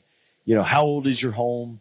Those kind of things. Now, we also talked about this, though, the acidity level in a bird. Yes, and the way the gut, digestive, yeah, and the way the gut is built. So in a mammal like us, it passes through so quickly. The same portion of lead in a fragment passing through us passes through so much faster, and our gut isn't as acidic as, say, a scavenging bird like a condor or a turkey vulture or a raven, that it's not going to, we're not going to absorb as much. Now, I'm not an MD, so I'm not going to go way down that path. Talk to your MD about eating lead. Is it an issue or not? Some people are very adamant in saying it's not a problem. I'm not going to say it is, and I'm not going to say it's not. But I will say that if you want to eliminate the potential to have it be a variable, don't feed it. Don't eat it. Right? That's my personal choice. And we're very adamant about that personal choice. And we're confident that when hunters, even when they come to our workshop and in the beginning, their arms are crossed, their face is red. Because no lead makes it into my ground meat. That's what they think until we show them the studies. And then they go, wait, there is some in there? Should I be eating that? I'm feeding my kids lead? That's something. Then again, this is very touchy and we're very cautious here. There is, in our study, 32% of the burger packages from 30 different deer that were processed at different processors, 32% of the burger packages had lead. Is that an issue? You decide. Talk with your GP. We have the ability to reason with that.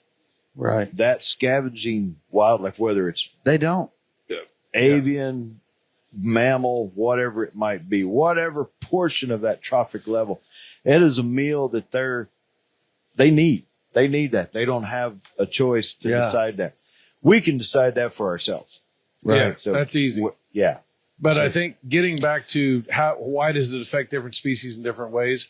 The condor, for example, their gut is like a vat. They have a crop, like a gizzard, but they don't eat grains. I mean, I'm sorry. God, I'm tired. They don't eat rocks and things like that Right, to to grind grind grains it up. because they don't eat it, right? But I mean, they don't eat grains. Their musculature in that gizzard is a muscle that massages the meat in there with the acids in their gut, and it dissolves it To break it down. and breaks it down. But the outlet where it goes afterwards is not at the bottom of that system. So it doesn't pass clean through. The lead can get caught. So there's lead just sitting there. It in precipitates out, yeah. or it falls out just like a gold pan because it's dense and it falls out. Where? It stays in that acidic environment until it's dissolved. Oh, gotcha. Right. And And it's dissolving into where? once it's Bloodstream. dissolved, then Their it goes into the bloodstream. bloodstream. Yeah. Then it can be deposited in bone and brain. So there's another thing I'll enter in here, and it's called half-life. Just like isotopic signatures and stuff like that. The half-life is if you have a lead level, say a critter eats a bit of lead and it dissolves a certain amount of it, and then it results in a blood lead level because now it's being distributed throughout the system of the critter. Now the blood is carrying the lead through the system. Lead in blood has a half-life of 14 days, roughly, a couple weeks. That means if it peaks at 100 micrograms per deciliter, which is the units of measure, 2 weeks later, it'll be 50 micrograms per deciliter. 2 weeks later, it'll be 25. That's what a half-life is, okay? That's So- still high, by the way. Yeah, it's a high That's level. still high. So, God, where was I going to go with this? Oh, as it precipitates out of the blood and is distributed to the bone and brain, the half-life in bone and brain is like 40 years. So it's accumulative. It accumulates in your system as the blood carries it through your system. It accumulates in bone and brain, and then the half-life is 40 years. So if a critter, that same critter, has continued exposure, they're locking that lead up into their system. Now, if you look at the periodic table, periodic chart, chemistry, It's got numbers. it's got numbers, atomic numbers, mass, all these. Yeah. Calcium is a heavy metal. I said that jokingly because he made me feel like an idiot last night. No, I didn't. No, man, I didn't want to do that. You ever seen numbers? They're on the bottom There there. was something you'd forgotten about from school here. So I'm going to show you something, Dylan. Oh, no. Now this is your nerd right here. That's my wallet. And that's what's in it. So You have a periodic table of elements in your wallet. It's a bit dated one, but it needs to be updated. All right. I So- found calcium. Go ahead. So calcium is a heavy metal. Yes. So is lead. It's on the top there. So for you chemistry buffs out there, you might remember the outer octet of electrons. Now I'm talking in total jargon, right? Think of it as a puzzle piece. I like to kill coyotes. I did too. That's where we're getting to. We're getting. Yeah. So picture the outside of this molecule of this element. Right. It looks like a puzzle piece on the outside. Mm-hmm. You know, when you make a compound, that's combining two elements. Right. Molecularly, and they connect. They connect based on how their outer puzzle pieces look. And when they get near each other, if it's a fit, they go boop, and they make a new element. Mm-hmm. The body, all vertebrate species, including ourselves, if calcium is floating through our bloodstream, which we need, right? Especially like lactating females of any species, right? Excuse me. The calcium will be grabbed by the body and stored in the bone. That's why calcium is so important to bone development. Yeah.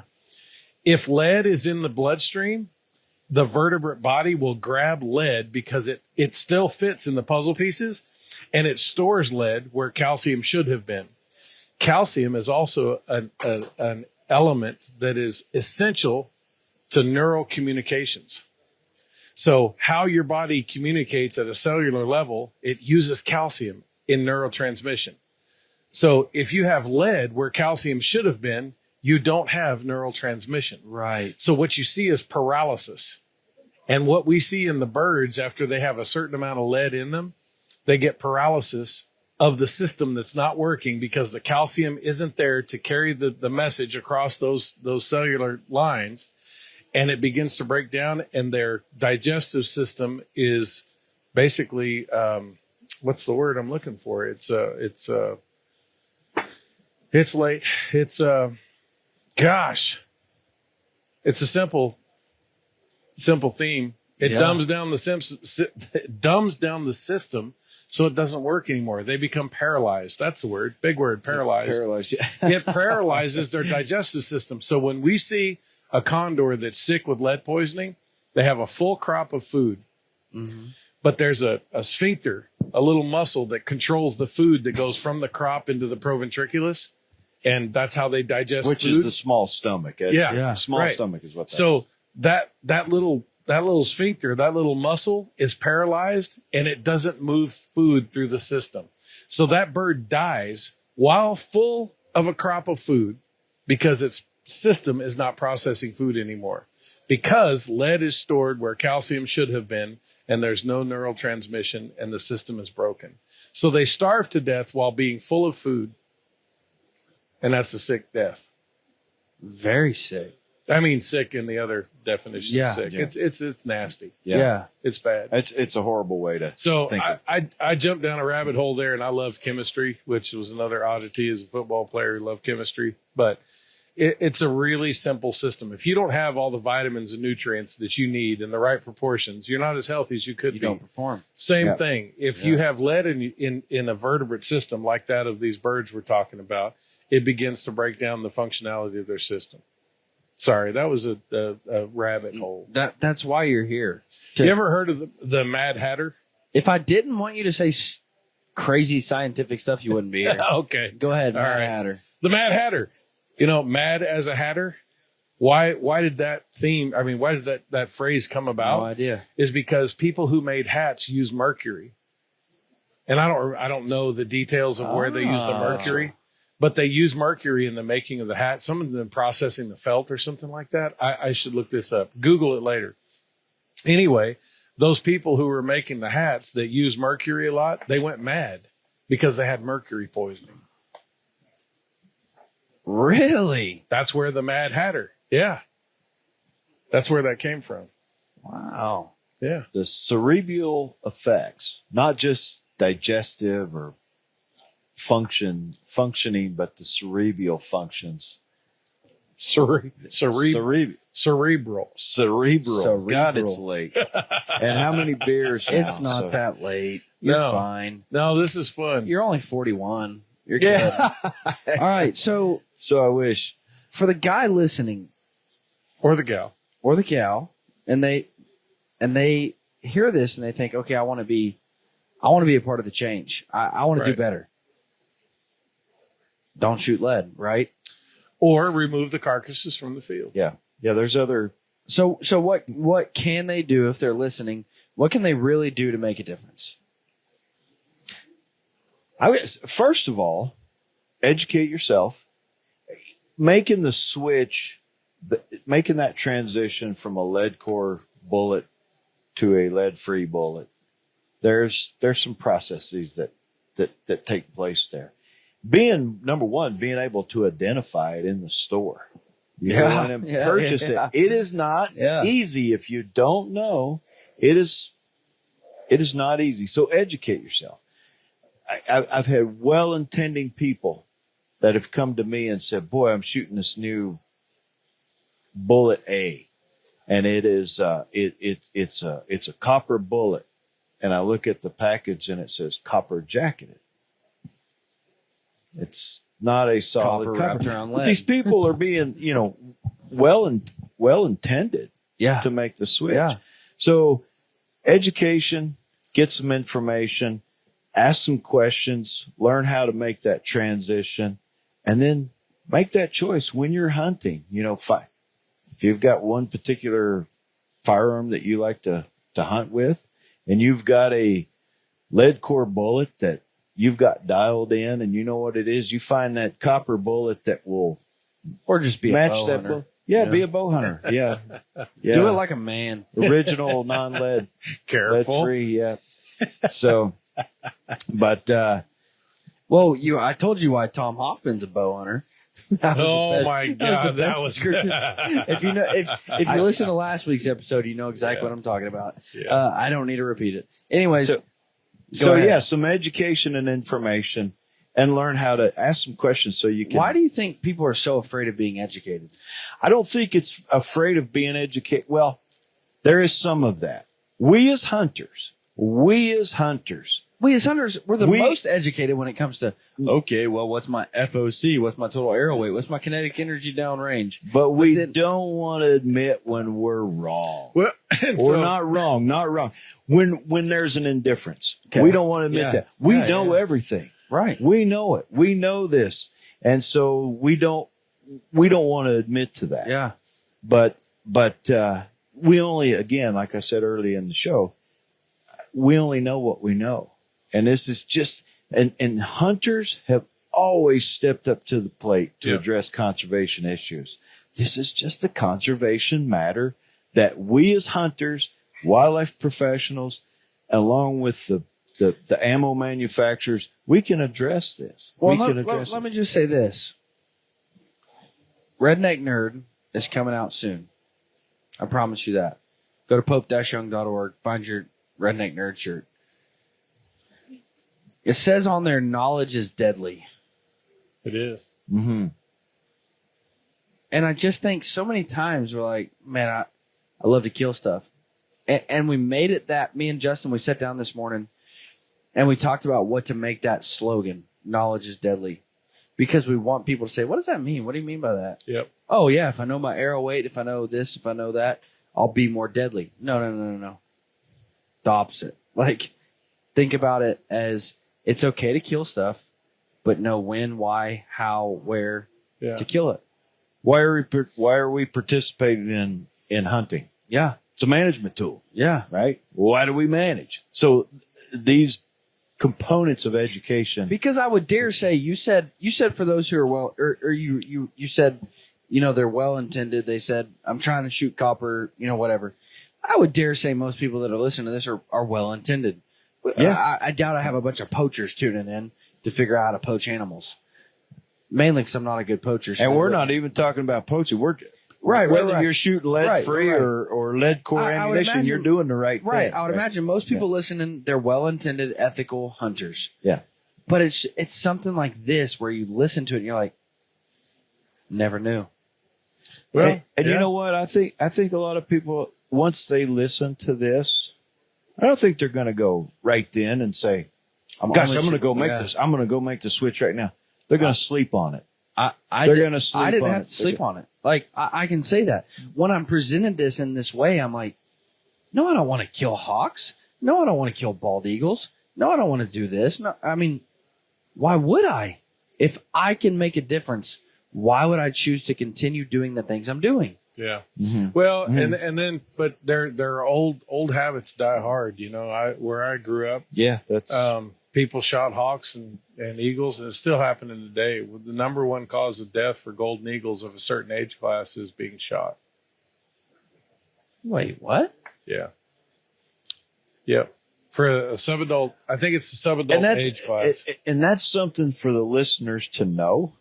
It is not something that your listeners are doing. And here's the vulnerability. Here's one of the vulnerabilities. To the non-hunting public, those people that do those illegal actions, like shooting eagles and hawks, non-game species, that's not a hunter. Right. You're a coward. Well, you're a poacher. Well, I said this on a couple episodes ago. I said, if you're a poacher, you're a stinking coward. If you're killing animals that aren't supposed to be killed, or in a way they're not supposed to be killed, you're a coward. You don't want to put in the work, the time, the effort. And the Ohio guy, by all intents and purposes, he put in the work. He said he hunted 21 days or whatever to kill this deer. Yeah. I'm talking about the guy who rolls up, puts his gun out the window, and I've been there, dude. I've had decoys out in the field, and I've seen rednecks roll up and put their gun out the window, and I literally, hey, what are you doing? And I yell at them, and they're like, oh, and drive off. You're a coward. You don't want to put in the time and the effort to hunt, so you're just going to drive up and kill them. Now, I'm not going to say that those who are uninformed are cowards, they're uninformed. That's right. And when I hear There's this, a I'm like, difference. man, I want to do everything I can to protect the sport I love. Yeah. Because I've got a 6-year-old boy. I want him to be able to see hawks and eagles flying around. You know, and it's no different. You know, do you fish? Yeah, as well? 100%. It's no different. Not well, but I fish. When we see people that leave their line, their monofilament, you know, Yeah. they change out their line, they leave it on the shore. That's not the best image for us, right? I mean, but some people are lazy. I'm lazy in some regards. Yeah. I'm not perfect either. But we tell people that. It's like, what if there's a lead sinker on it? Well, that happens. Then you're doubling. I mean, Right. Or kid snags it in a tree limb behind them and cut it off. Cut it off. So tell me this. Why not just make lead illegal? Okay. There we Great go. question. That's where I was kind of going. Why not with just say, all right, don't shoot lead? We did it for ducks. Why not for deer and coyotes? I mentioned Chris is going to hit this really well, but I just want to say something. I said a moment ago, education and information. So if we come out with a ban and people have not been educated on how to select ammo, how to make the transition from lead-free to non-lead, or to lead-free, or to have a manufacturer that is they don't have the products on the shelf. I mean, there's all these other scenarios. Maybe the retailer hasn't been educated on it yet. Education goes a long way, and once people are educated and they've got the information to make the decisions and to make the transition, it's going to go much better. Just to have a ban, though, and from a biological standpoint, it hasn't worked. It hasn't worked. Because people don't understand. Yeah. But let's talk about the market. Okay, go ahead. We've learned so much from our friends in the industry, because, you know, this is their business, right? Mm-hmm. What's the number one source that buys lead-based ammunition? Military. Yeah. He's a quick study. Mm-hmm. Number two is you gave me homework. I know. Number two is recreational shooting. Mm-hmm. In war and in recreational shooting, is that what we're talking about? No. But I'm not shooting carcasses and leaving them lay. Right. We're talking about lead for hunting. Yeah. What portion of the overall market of ammunition produced is used for hunting? 10%. Yeah, very small. Maybe. So if you just ban lead ammunition, you're impacting. No, I didn't say ban lead ammunition. Oh, banned it for hunting. Ban it for just hunting. like we did for ducks. Once again, I can still go buy lead. I just can't shoot them at ducks. Like, right. Why not just do that for big game or coyotes or coons or squirrels? If people believed and understood the reasoning behind it, I think the large percentage of the population would do so. Well, we have the perfect example in California. They have a lead ban, and there's still lead in the environment because people understand it. You got to change the hearts and minds of people. But does it not still help, though? Like, you got to think, if I make a ban on lead for ammunition, for hunting with lead-based ammunition, am I going to stop everybody from hunting with lead-based ammunition? No. We still have poachers. I mean, how do you enforce it? That's well, how do they enforce duck hunting with lead? Well, they check that's your easier. guns. They come up. Yeah. But that's easier because you have steel shot, which you can test with a magnet. Magnetic. If I give you a polymer tipped lead core, copper jacketed bullet, and I give you a polymer tipped solid copper bullet, how do you tell the difference in the field? Okay. You can't tell the difference. You can't. Okay. Yeah. And people don't know. I mean, I went through wildlife management courses at the university through the wildlife management program. And one of the guys that was in our class, I was duck hunting with him. And he seemed like a regular old duck hunter. He had his steel, everything was golden. I later found out that he had lead in the bottom of his box of shells. So he was shooting a box of shells that look like non-lead, but he put some lead in the bottom because he thinks it performs better. Now, lead is a wonderful product. It's very inexpensive compared to other alternatives, and it performs well. Technologies that we've used for 100 years plus have made lead-based ammunition really effective and really cost efficient. People don't make decisions just based on science and logic. I point to myself in the mirror. Mm-hmm. I weigh 300 pounds. I know why. It's not because I don't understand the equation. Because homeboy likes a pizza. I like a pizza and I like a beer. It's not because I don't understand. So people have to be inspired to make change, right? What does your granddad drive? What did he drive? Oh crap! Like when he passed, he drove what's those little trucks? The GMC little trucks. Okay. Not a Canyon. That's the Chevy. Why model. did he drive a GMC? I don't know. Because his granddaddy drove it.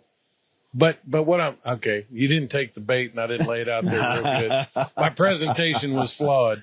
I know what you mean. Yeah, people drive Fords, never be caught dead driving a Dodge. People drive Dodge, never be caught dead driving a Ford, right? It's tradition. It's what you know. Yeah. You do what you do because it's what you do and it's what your family has done. Mm-hmm. That is not necessarily informed by science or logic or critical thinking. Right. It's because you do what you do because it's what you do. And if you grew up hunting with Granddad's 30-06 Remington Model 700 BDL, and you bought your first one at Walmart, and he shot this ammo, and you killed your first deer with this ammo, what are you going to shoot? Most likely that ammo. It's not because you analyzed it. It's because it worked.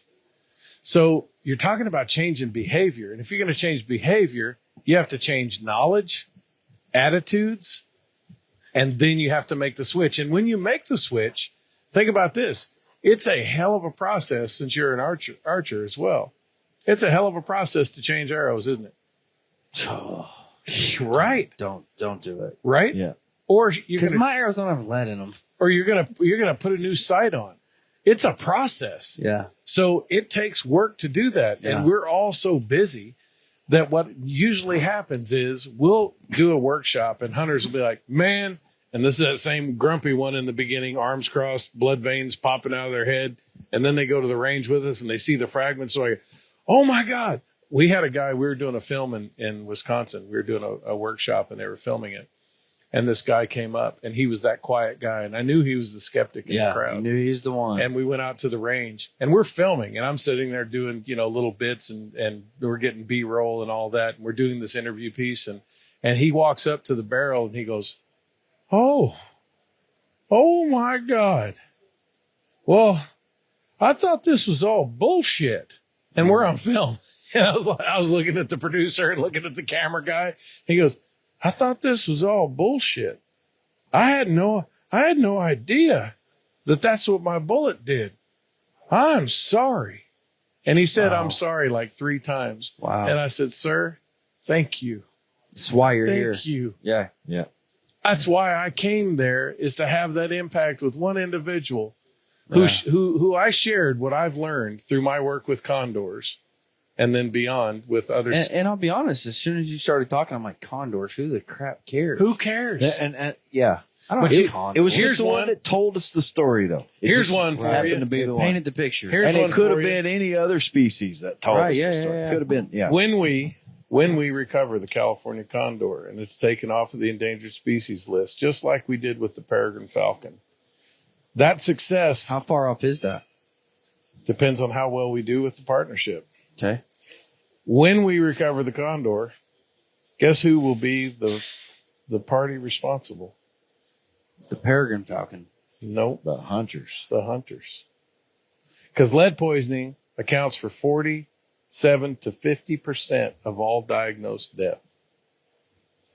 Wait, say that number again? 47 to 50% of all diagnosed deaths in reintroduced and wild hatched condors die of lead poisoning.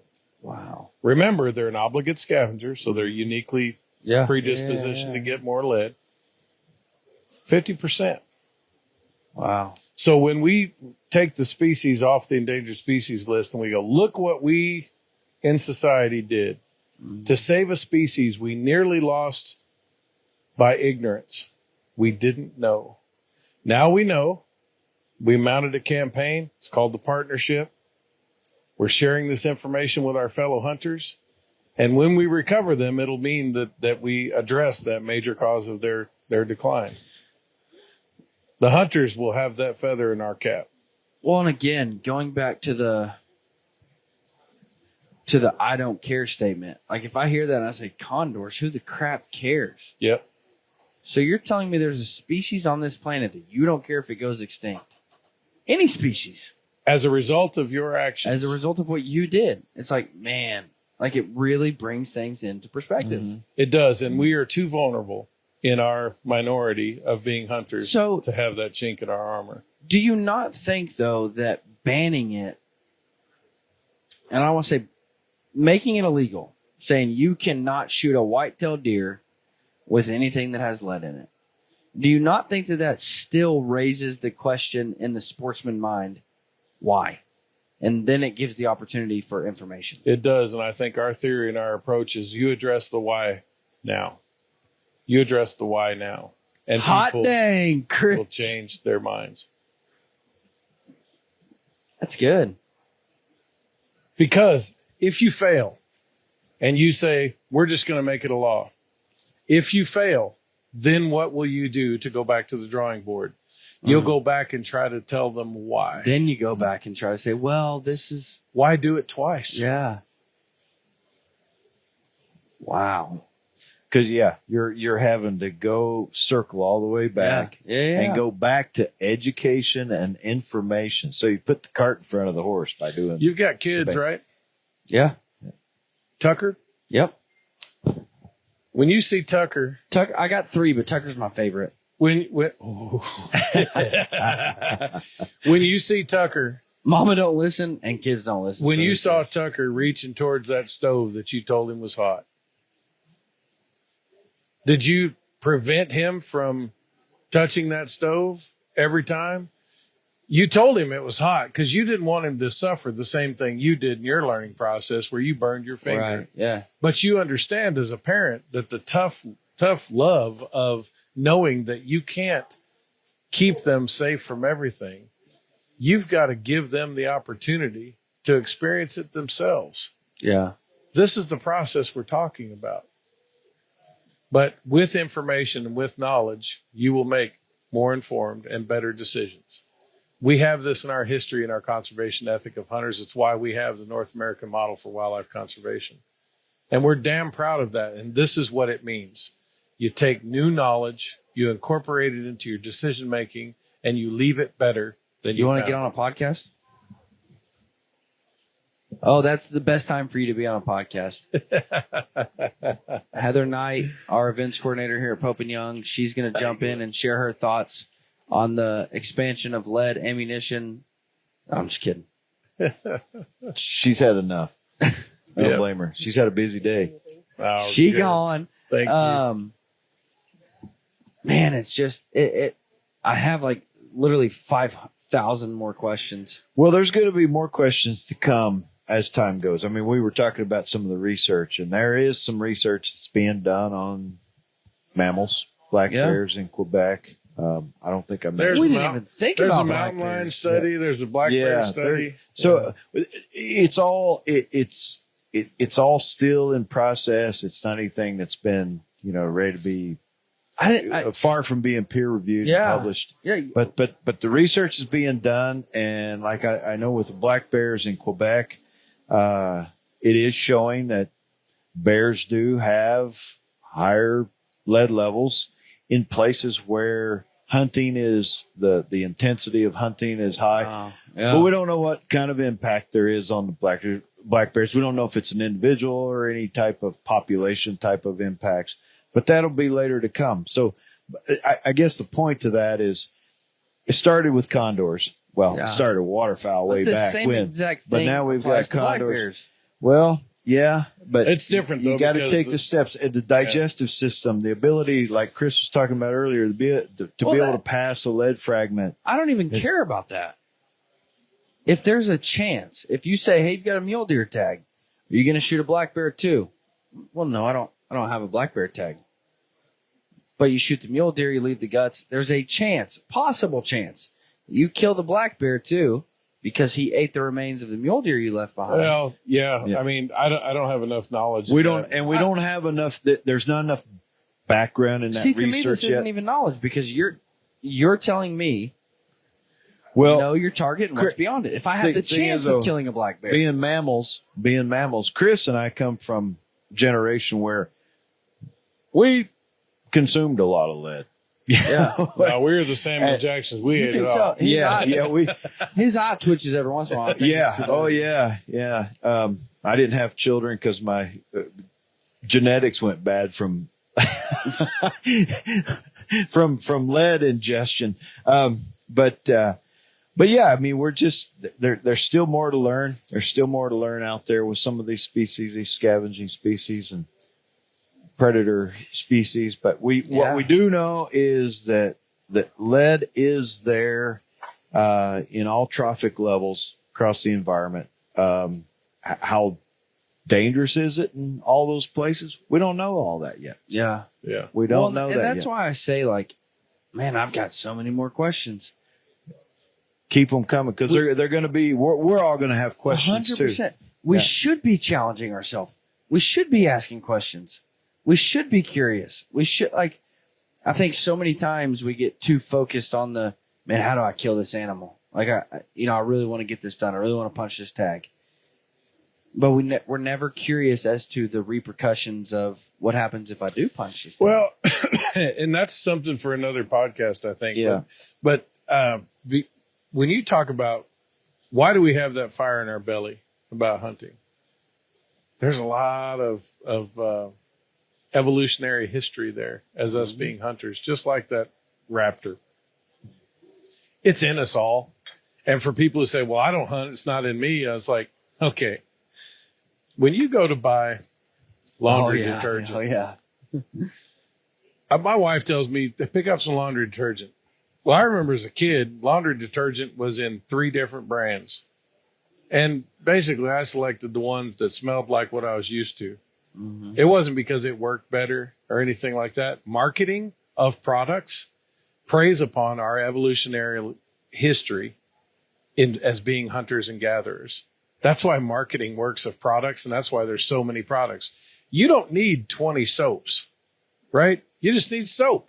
But yet, there are 20 to choose from, and we choose the one we choose, I say, because we are hunters and gatherers. We want the best. We're driven to secure resources. Whether it's the person in the city center who's never hunted a day in their life, they're hunting the bargain. They're hunting the best product for the least price. We're all hunters. So when we go out there, you say, I just want to punch that tag. Is it because you need the meat to feed your family? No. Rare cases it is, right? There's people who hunt for their sustenance. I pride myself in hunting and eating everything I hunt and catch. 100%. Right? But it's driven in all of us. But there's a very small percentage in people who say, like, well, if I don't kill something, I don't eat. Like, you can drive to Walmart, homeboy. Like, how much did you spend to go hunting? Right. Yeah. Well, and that's my deer meat's like $407 a pound. And that's something we didn't talk about here, which is a barrier for some people. And when I was a kid on welfare with my mother, I wasn't going to buy more expensive ammunition. I was going to buy the cheapest thing I could get. So that's a barrier. And that's why in our programs, we offset the cost and incentivize it through decreased costs or coupons or incentives or whatever. So there are several barriers that we didn't cover here tonight. But even if you say I can't afford non-lead based ammunition, like you said, remove the gut pile. You can. Yeah. And that demonstrates your conservation ethic and your contribution as a hunter to making it better than you found it. So what does the person do with the gut pile? Well, the best thing is to bury it, but coyotes will exhume it. So if you can dispose of it in a legal fashion, like at a landfill or something like that, that's best. So one of our programs on the Kaibab was you bring your gut pile in, and we would, Arizona Game and Fish employees, or we would help them. We would take them to a landfill and they'd cover them up. That way they weren't available to any scavenging wildlife. So there are a lot of the strategies that we use with all the different things you can do to achieve the same goal is no different than the way we work in other places. We work in Africa where you have poisoning of wildlife. So you'll have these herdsmen, they'll lose a cow to a lion. And the tradition is you call somebody from the, that takes care of these things, and they'll poison a carcass. That carcass that they poison will kill that lion that killed their cow, but it also kills all the other critters that eat that poison. So we have programs in Africa that work in the exact same way. When they get a depredation, when they have an animal that's killed, they call us. We come in with a team and we help them build a better boma, the fencing systems to keep their cattle safe at night, as a means of not getting that group to the point where they hire somebody to come and poison a carcass. You're looking at other mitigation measures rather than just killing the predator or getting rid of the cows or whatever we're putting in. There's a lot of ways to skin a cat. A lot of ways, yeah. How far? And before I say this, because I've oftentimes thought, well, if I leave the gut pile, I'm helping. Right. Yeah, that's I did exactly too. right. Yeah. I'm providing helping. food for the eagles. I'm providing for the eagles, for the hawks, for the coyotes, for the coons, I'm giving back, So consider giving back even better. Consider making sure that gut pile is clean. I watched my wife so a leave number the gut of years pile, ago. but shoot it without. She had a bison permit outside Yellowstone and in Montana, killed a nice bull, and she was shooting lead-free ammunition. And when she was shooting that bull, as she was getting ready to shoot that bull, there were two wolves, assuming male and female, that took off into the timber. 5 pups were sitting on the edge of the den, watching from 50 yards away, watching her shoot that bison. They knew they were getting ready to get a meal. They knew what was going on. They knew. Now, Dinner bell was being rung. Yes.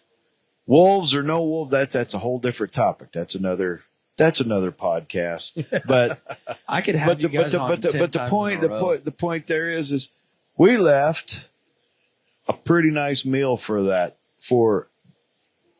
a wildlife resource that needs a meal, whether it's the wolves, whether it was the raptors that were nearby, whomever that may be. But I tell you, if she'd have shot that with a lead core bullet, and we said, "Hey, we want to do the right thing. Let's pack this bison gut pile out." You would do that once. That would right there would cure you, make you say, "You know what? I think I'm going to switch to lead-free ammunition next time." That's that's 150 pounds right there. Yeah. If not more. If not more, yeah. And we have to be careful too. We say, and we use this, it's cliche to use it, to do the right thing. Right is subjective. So we're not here to tell people what to do. We have found that when we provide people with information like this, they do good things for wildlife. And I'm really proud of that. Yeah. And that's why I'm so offended when a non-hunter says that hunters are knowingly killing wildlife outside of those that they target. And that's why I tell people all the time, like non-hunters, I'm like, listen, ain't nobody loved the wildlife more than the hunters. Right. Like, there's never been a person in history that said, hey, why don't you tax me? I'm a mountain bike rider. Why don't you tax me to go ride the mountain bike trails? Yep. That is another podcast, and I would love to get into. But PR funds, we do that. We taxed ourselves with that. Yeah. We buy licenses and tags. That's 100%. That's a tax. Yeah. Nobody loves the animals more than we do. We make donations, like tonight, the auction, donating to conservation type efforts. What can someone do that's listening to this? And I'm asking for myself, honestly, because I listen to this and I'm like, you know what? Anything I can do to help this partnership, I want to do it. Yeah. So what can someone do listening to this to really, truly help move the needle? So we have, I think Neil hit on it early. First thing is be intrigued, study it, Look at the resources that are available. And just let it go. You let it go. You're not gonna let that go, are you? I will not. I won't either. And I didn't even know about the Disney movie when You don't have young daughters. I had to act it out. Right. I've acted out the whole movie 722 times. I've been Olaf. I've been Elsa. It don't matter to me. So what can you do? You can consider using lead-free ammunition. That'd be great. You can remove carcasses from the field. If you're shooting prairie dogs, ground squirrels, chipmunks, whatever, remove them from the field. If you're shooting lead, that's a great help. We have other resources. We participated with the International Hunter Education Association. We made 2 modules. One's for hunter ed instructors. So if you're a hunter ed instructor, definitely educate yourself because you are an educator and you need to educate folks with the most, recent knowledge. But on learnhunting.org, there's a module for instructors and there's a module for students. You can look up and on our webpage, which we're rebuilding right now, I hope it'll be done in about 6 months and be complete. It won't. We I've hope built websites before. It won't. We hope to have programs whereby people that are hunting in different regions can look to see what options are available for them to participate and be incentivized, to participate. Or you might win a rifle, you might win a spotting scope or a rifle scope or something like that, and do a good thing for wildlife. So we'll have more of those programs in place, but in the places where we're working with state agencies to build programs, there's incentives already. We're trying to spread that nationwide so it inspires people to take that leap and it helps them make the transition. One of the things we love to do, but it's very time consuming, is ask a hunter, what caliber do you shoot and what game are you after? And once they tell us that, we can tell them, okay, we knew this guy or I or Neil or Leland or any of our other partnership folks, they might have had the same rifle and said, oh, well, I used to shoot a 180 grain bullet out of my 30-06, but when I went to non-lead or lead-free, trying to break myself. We're all trying to break that trend. So why does that matter? Yeah, it's just a sensitivity that non sounds like anti, and it seems like a campaign against lead, and it's not. It's a campaign against lead in the wildlife, right, in the food chains. But anyway, sharing information like, hey, if you go to a 165 grain 30-06 tipped lead-free bullet, it'll shoot just as well as that 180. So we need to share that knowledge, and we're going to try and do that. That's what I was talking about with the transition. How to make that transition from one bullet type to another. Yeah, it's not necessarily easy. Yeah. It's not, but again, information and educational sharing. And I'd say that the other thing that they can do, people are interested in this. If they're members of clubs and local clubs, organizations, or they have connections with their state or provincial Fish and Wildlife Commission or their department, wildlife departments, reach out to us. I mean, we go around, we do workshops, we do these shooting demos that we've talked about, and it's a good opportunity for us to all interact face to face on this topic. Like Chris was talking about earlier, the folks that come in and they're a little tense when they get there, but they sure lighten up by the end of the workshop. Well, look what the sporting community is doing. I mean, we were offered a space to come and talk about this at Pope and Young. That's what we're talking about. Yeah. That's the beauty of the sporting community. And I have to say, just because it irks me and I haven't figured out a different way to talk about it, but I played sports in college and peewee leagues and high school and all that. I played football. That's a sport. Hunting is more than a sport. And I hate that we call it ourselves sportsmen and sportswomen. You're on the typical sportsman podcast. I know, but I think we need to work on that because this is not a sport. This is a part of our heritage. And I think that's an important point to make. And we have lulled into making ourselves, calling ourselves sportsmen, but I think it's deeper than that. We need something better and study on that, Dylan, and come up with something because I think it's bigger than the sport. How do you define sportsman? Well, I know what I think of when I think of a sportsman. I think of all of us that are conservation minded, ethical, trained hunters and anglers. But I just think that, again, I played sports. Football is a sport. Hunting, it's more than a sport. Yeah. I just posit that for you to think about, because you're the up and comer, and you'll come up with something good. I'm sure. You're the generation too that and younger that is going to be the ones that change this. Yeah. Yeah. I mean, Chris and I, we're the old guys. We're old guys. Well, but Chris is. You're not. yeah, I got a few years I'm just on big Chris. for my age. He's big bone. That boy's big bone over there. Webster defines a sportsman as a man who fishes, hunts, or shoots wild animals as a pastime. The only reason I don't like that definition is because pastime. God. What does Webster know? God. Yeah. Yeah, well, by God. Sorry, that's probably I inappropriate. do pass a lot of time. But you know what? Yeah, definitions are made by humans. Yeah. So we can, by golly, change that. Yeah. And I think we need to, because it's, people talk. I hear people talking that are very spiritual and religious. I feel the same way about hunting and angling. Yeah. That is my church. That's my mountain therapy. yeah. Well, and that's the closest to, and I'll be very respectful of everybody's definition of their God, but that's the closest to what I feel is God.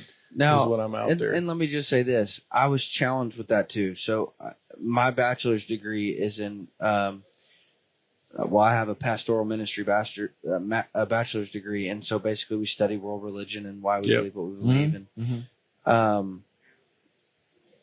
but then you think about hunting and listen, I'm not saying that in my life hunting is equal to God. That's not, if you've listened to this, I'm a pastor, I would never say that. However, why is it that in my religion, I question everything and why, and what's the proof, and give me backing, but then when it comes to hunting, I'm like, well, just go kill stuff.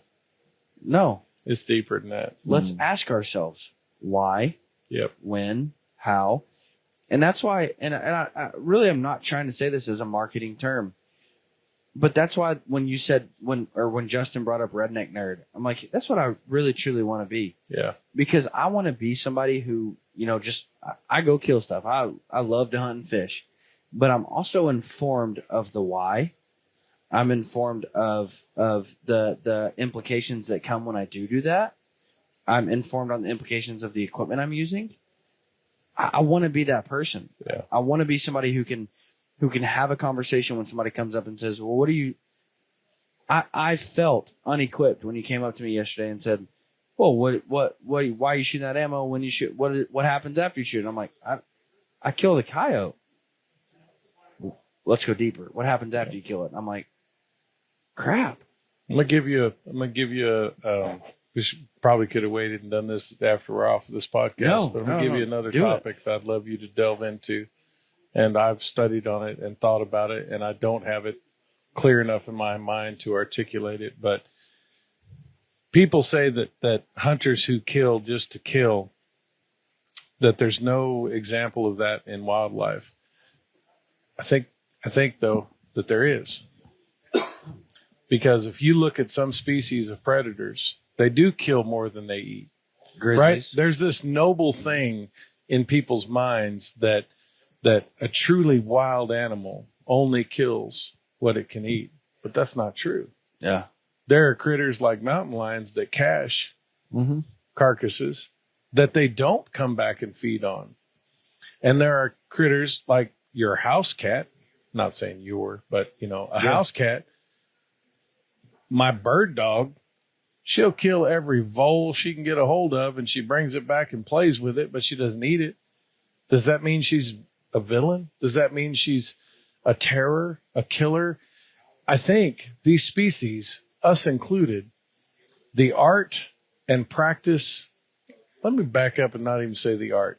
The practice of hunting is not for the kill. The practice of hunting is to hone the skills that any predator needs to sustain itself when it needs to. So the practice is what hones your ability.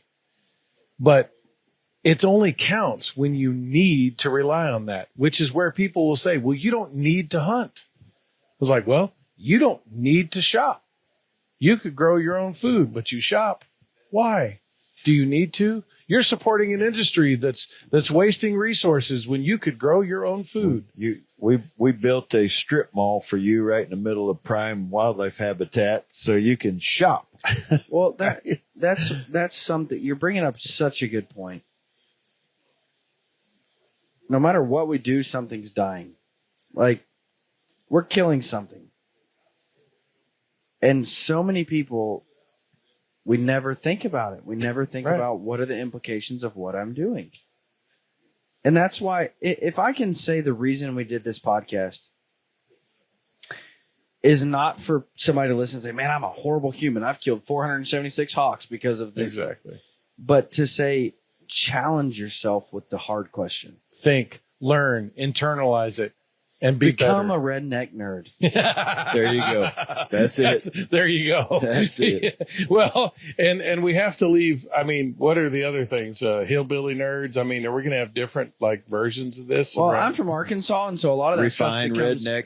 a lot of that stuff becomes offensive. You know, let's be honest. I mean, if you say hillbilly, like, whoa, dude, my grandma's a hillbilly. Let's be easy. You know? Right. It's almost a racial term. I know, Yeah. right?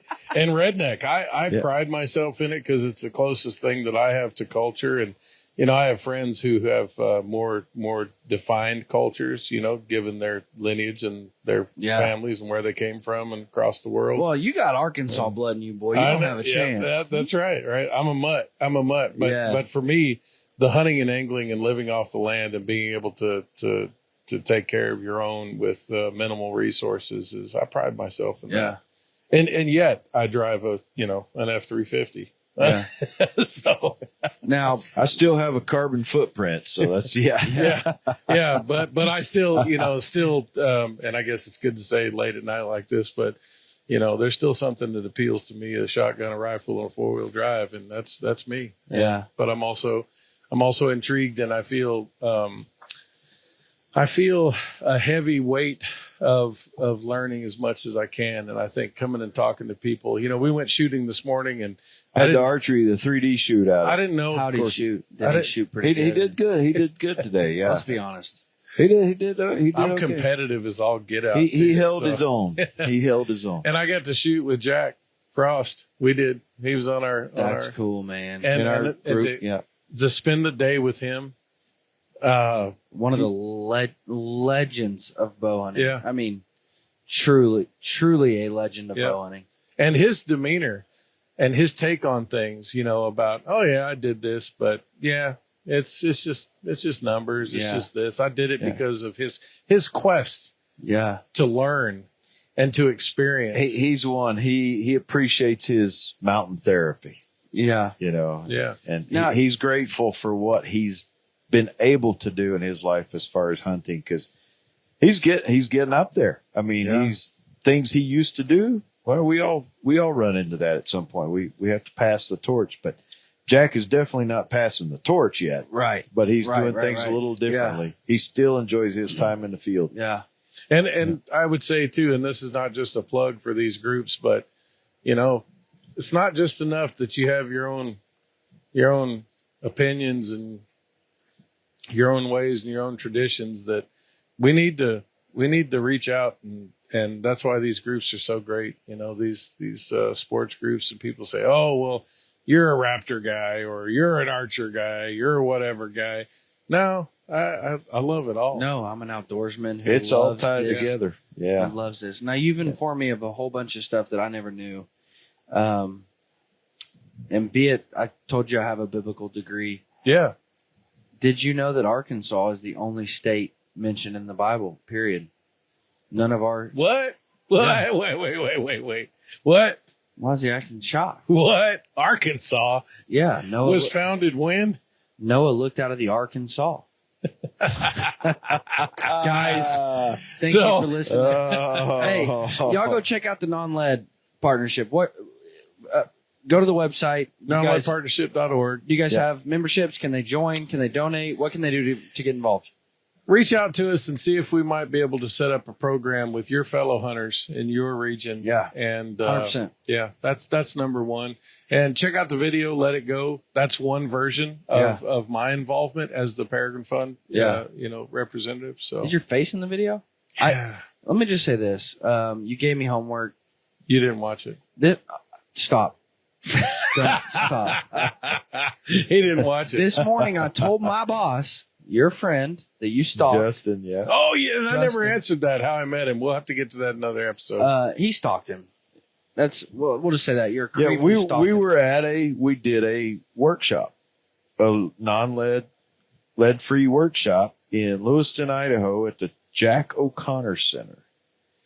And it was hosted by, He's going to call you out here. He's going to tell you how creepy yeah, I you are. was, No, it was his invitation. I but we was, came. I was the director of the Nez Perce Tribe Wildlife Department. Wait, you stalked Division. him too?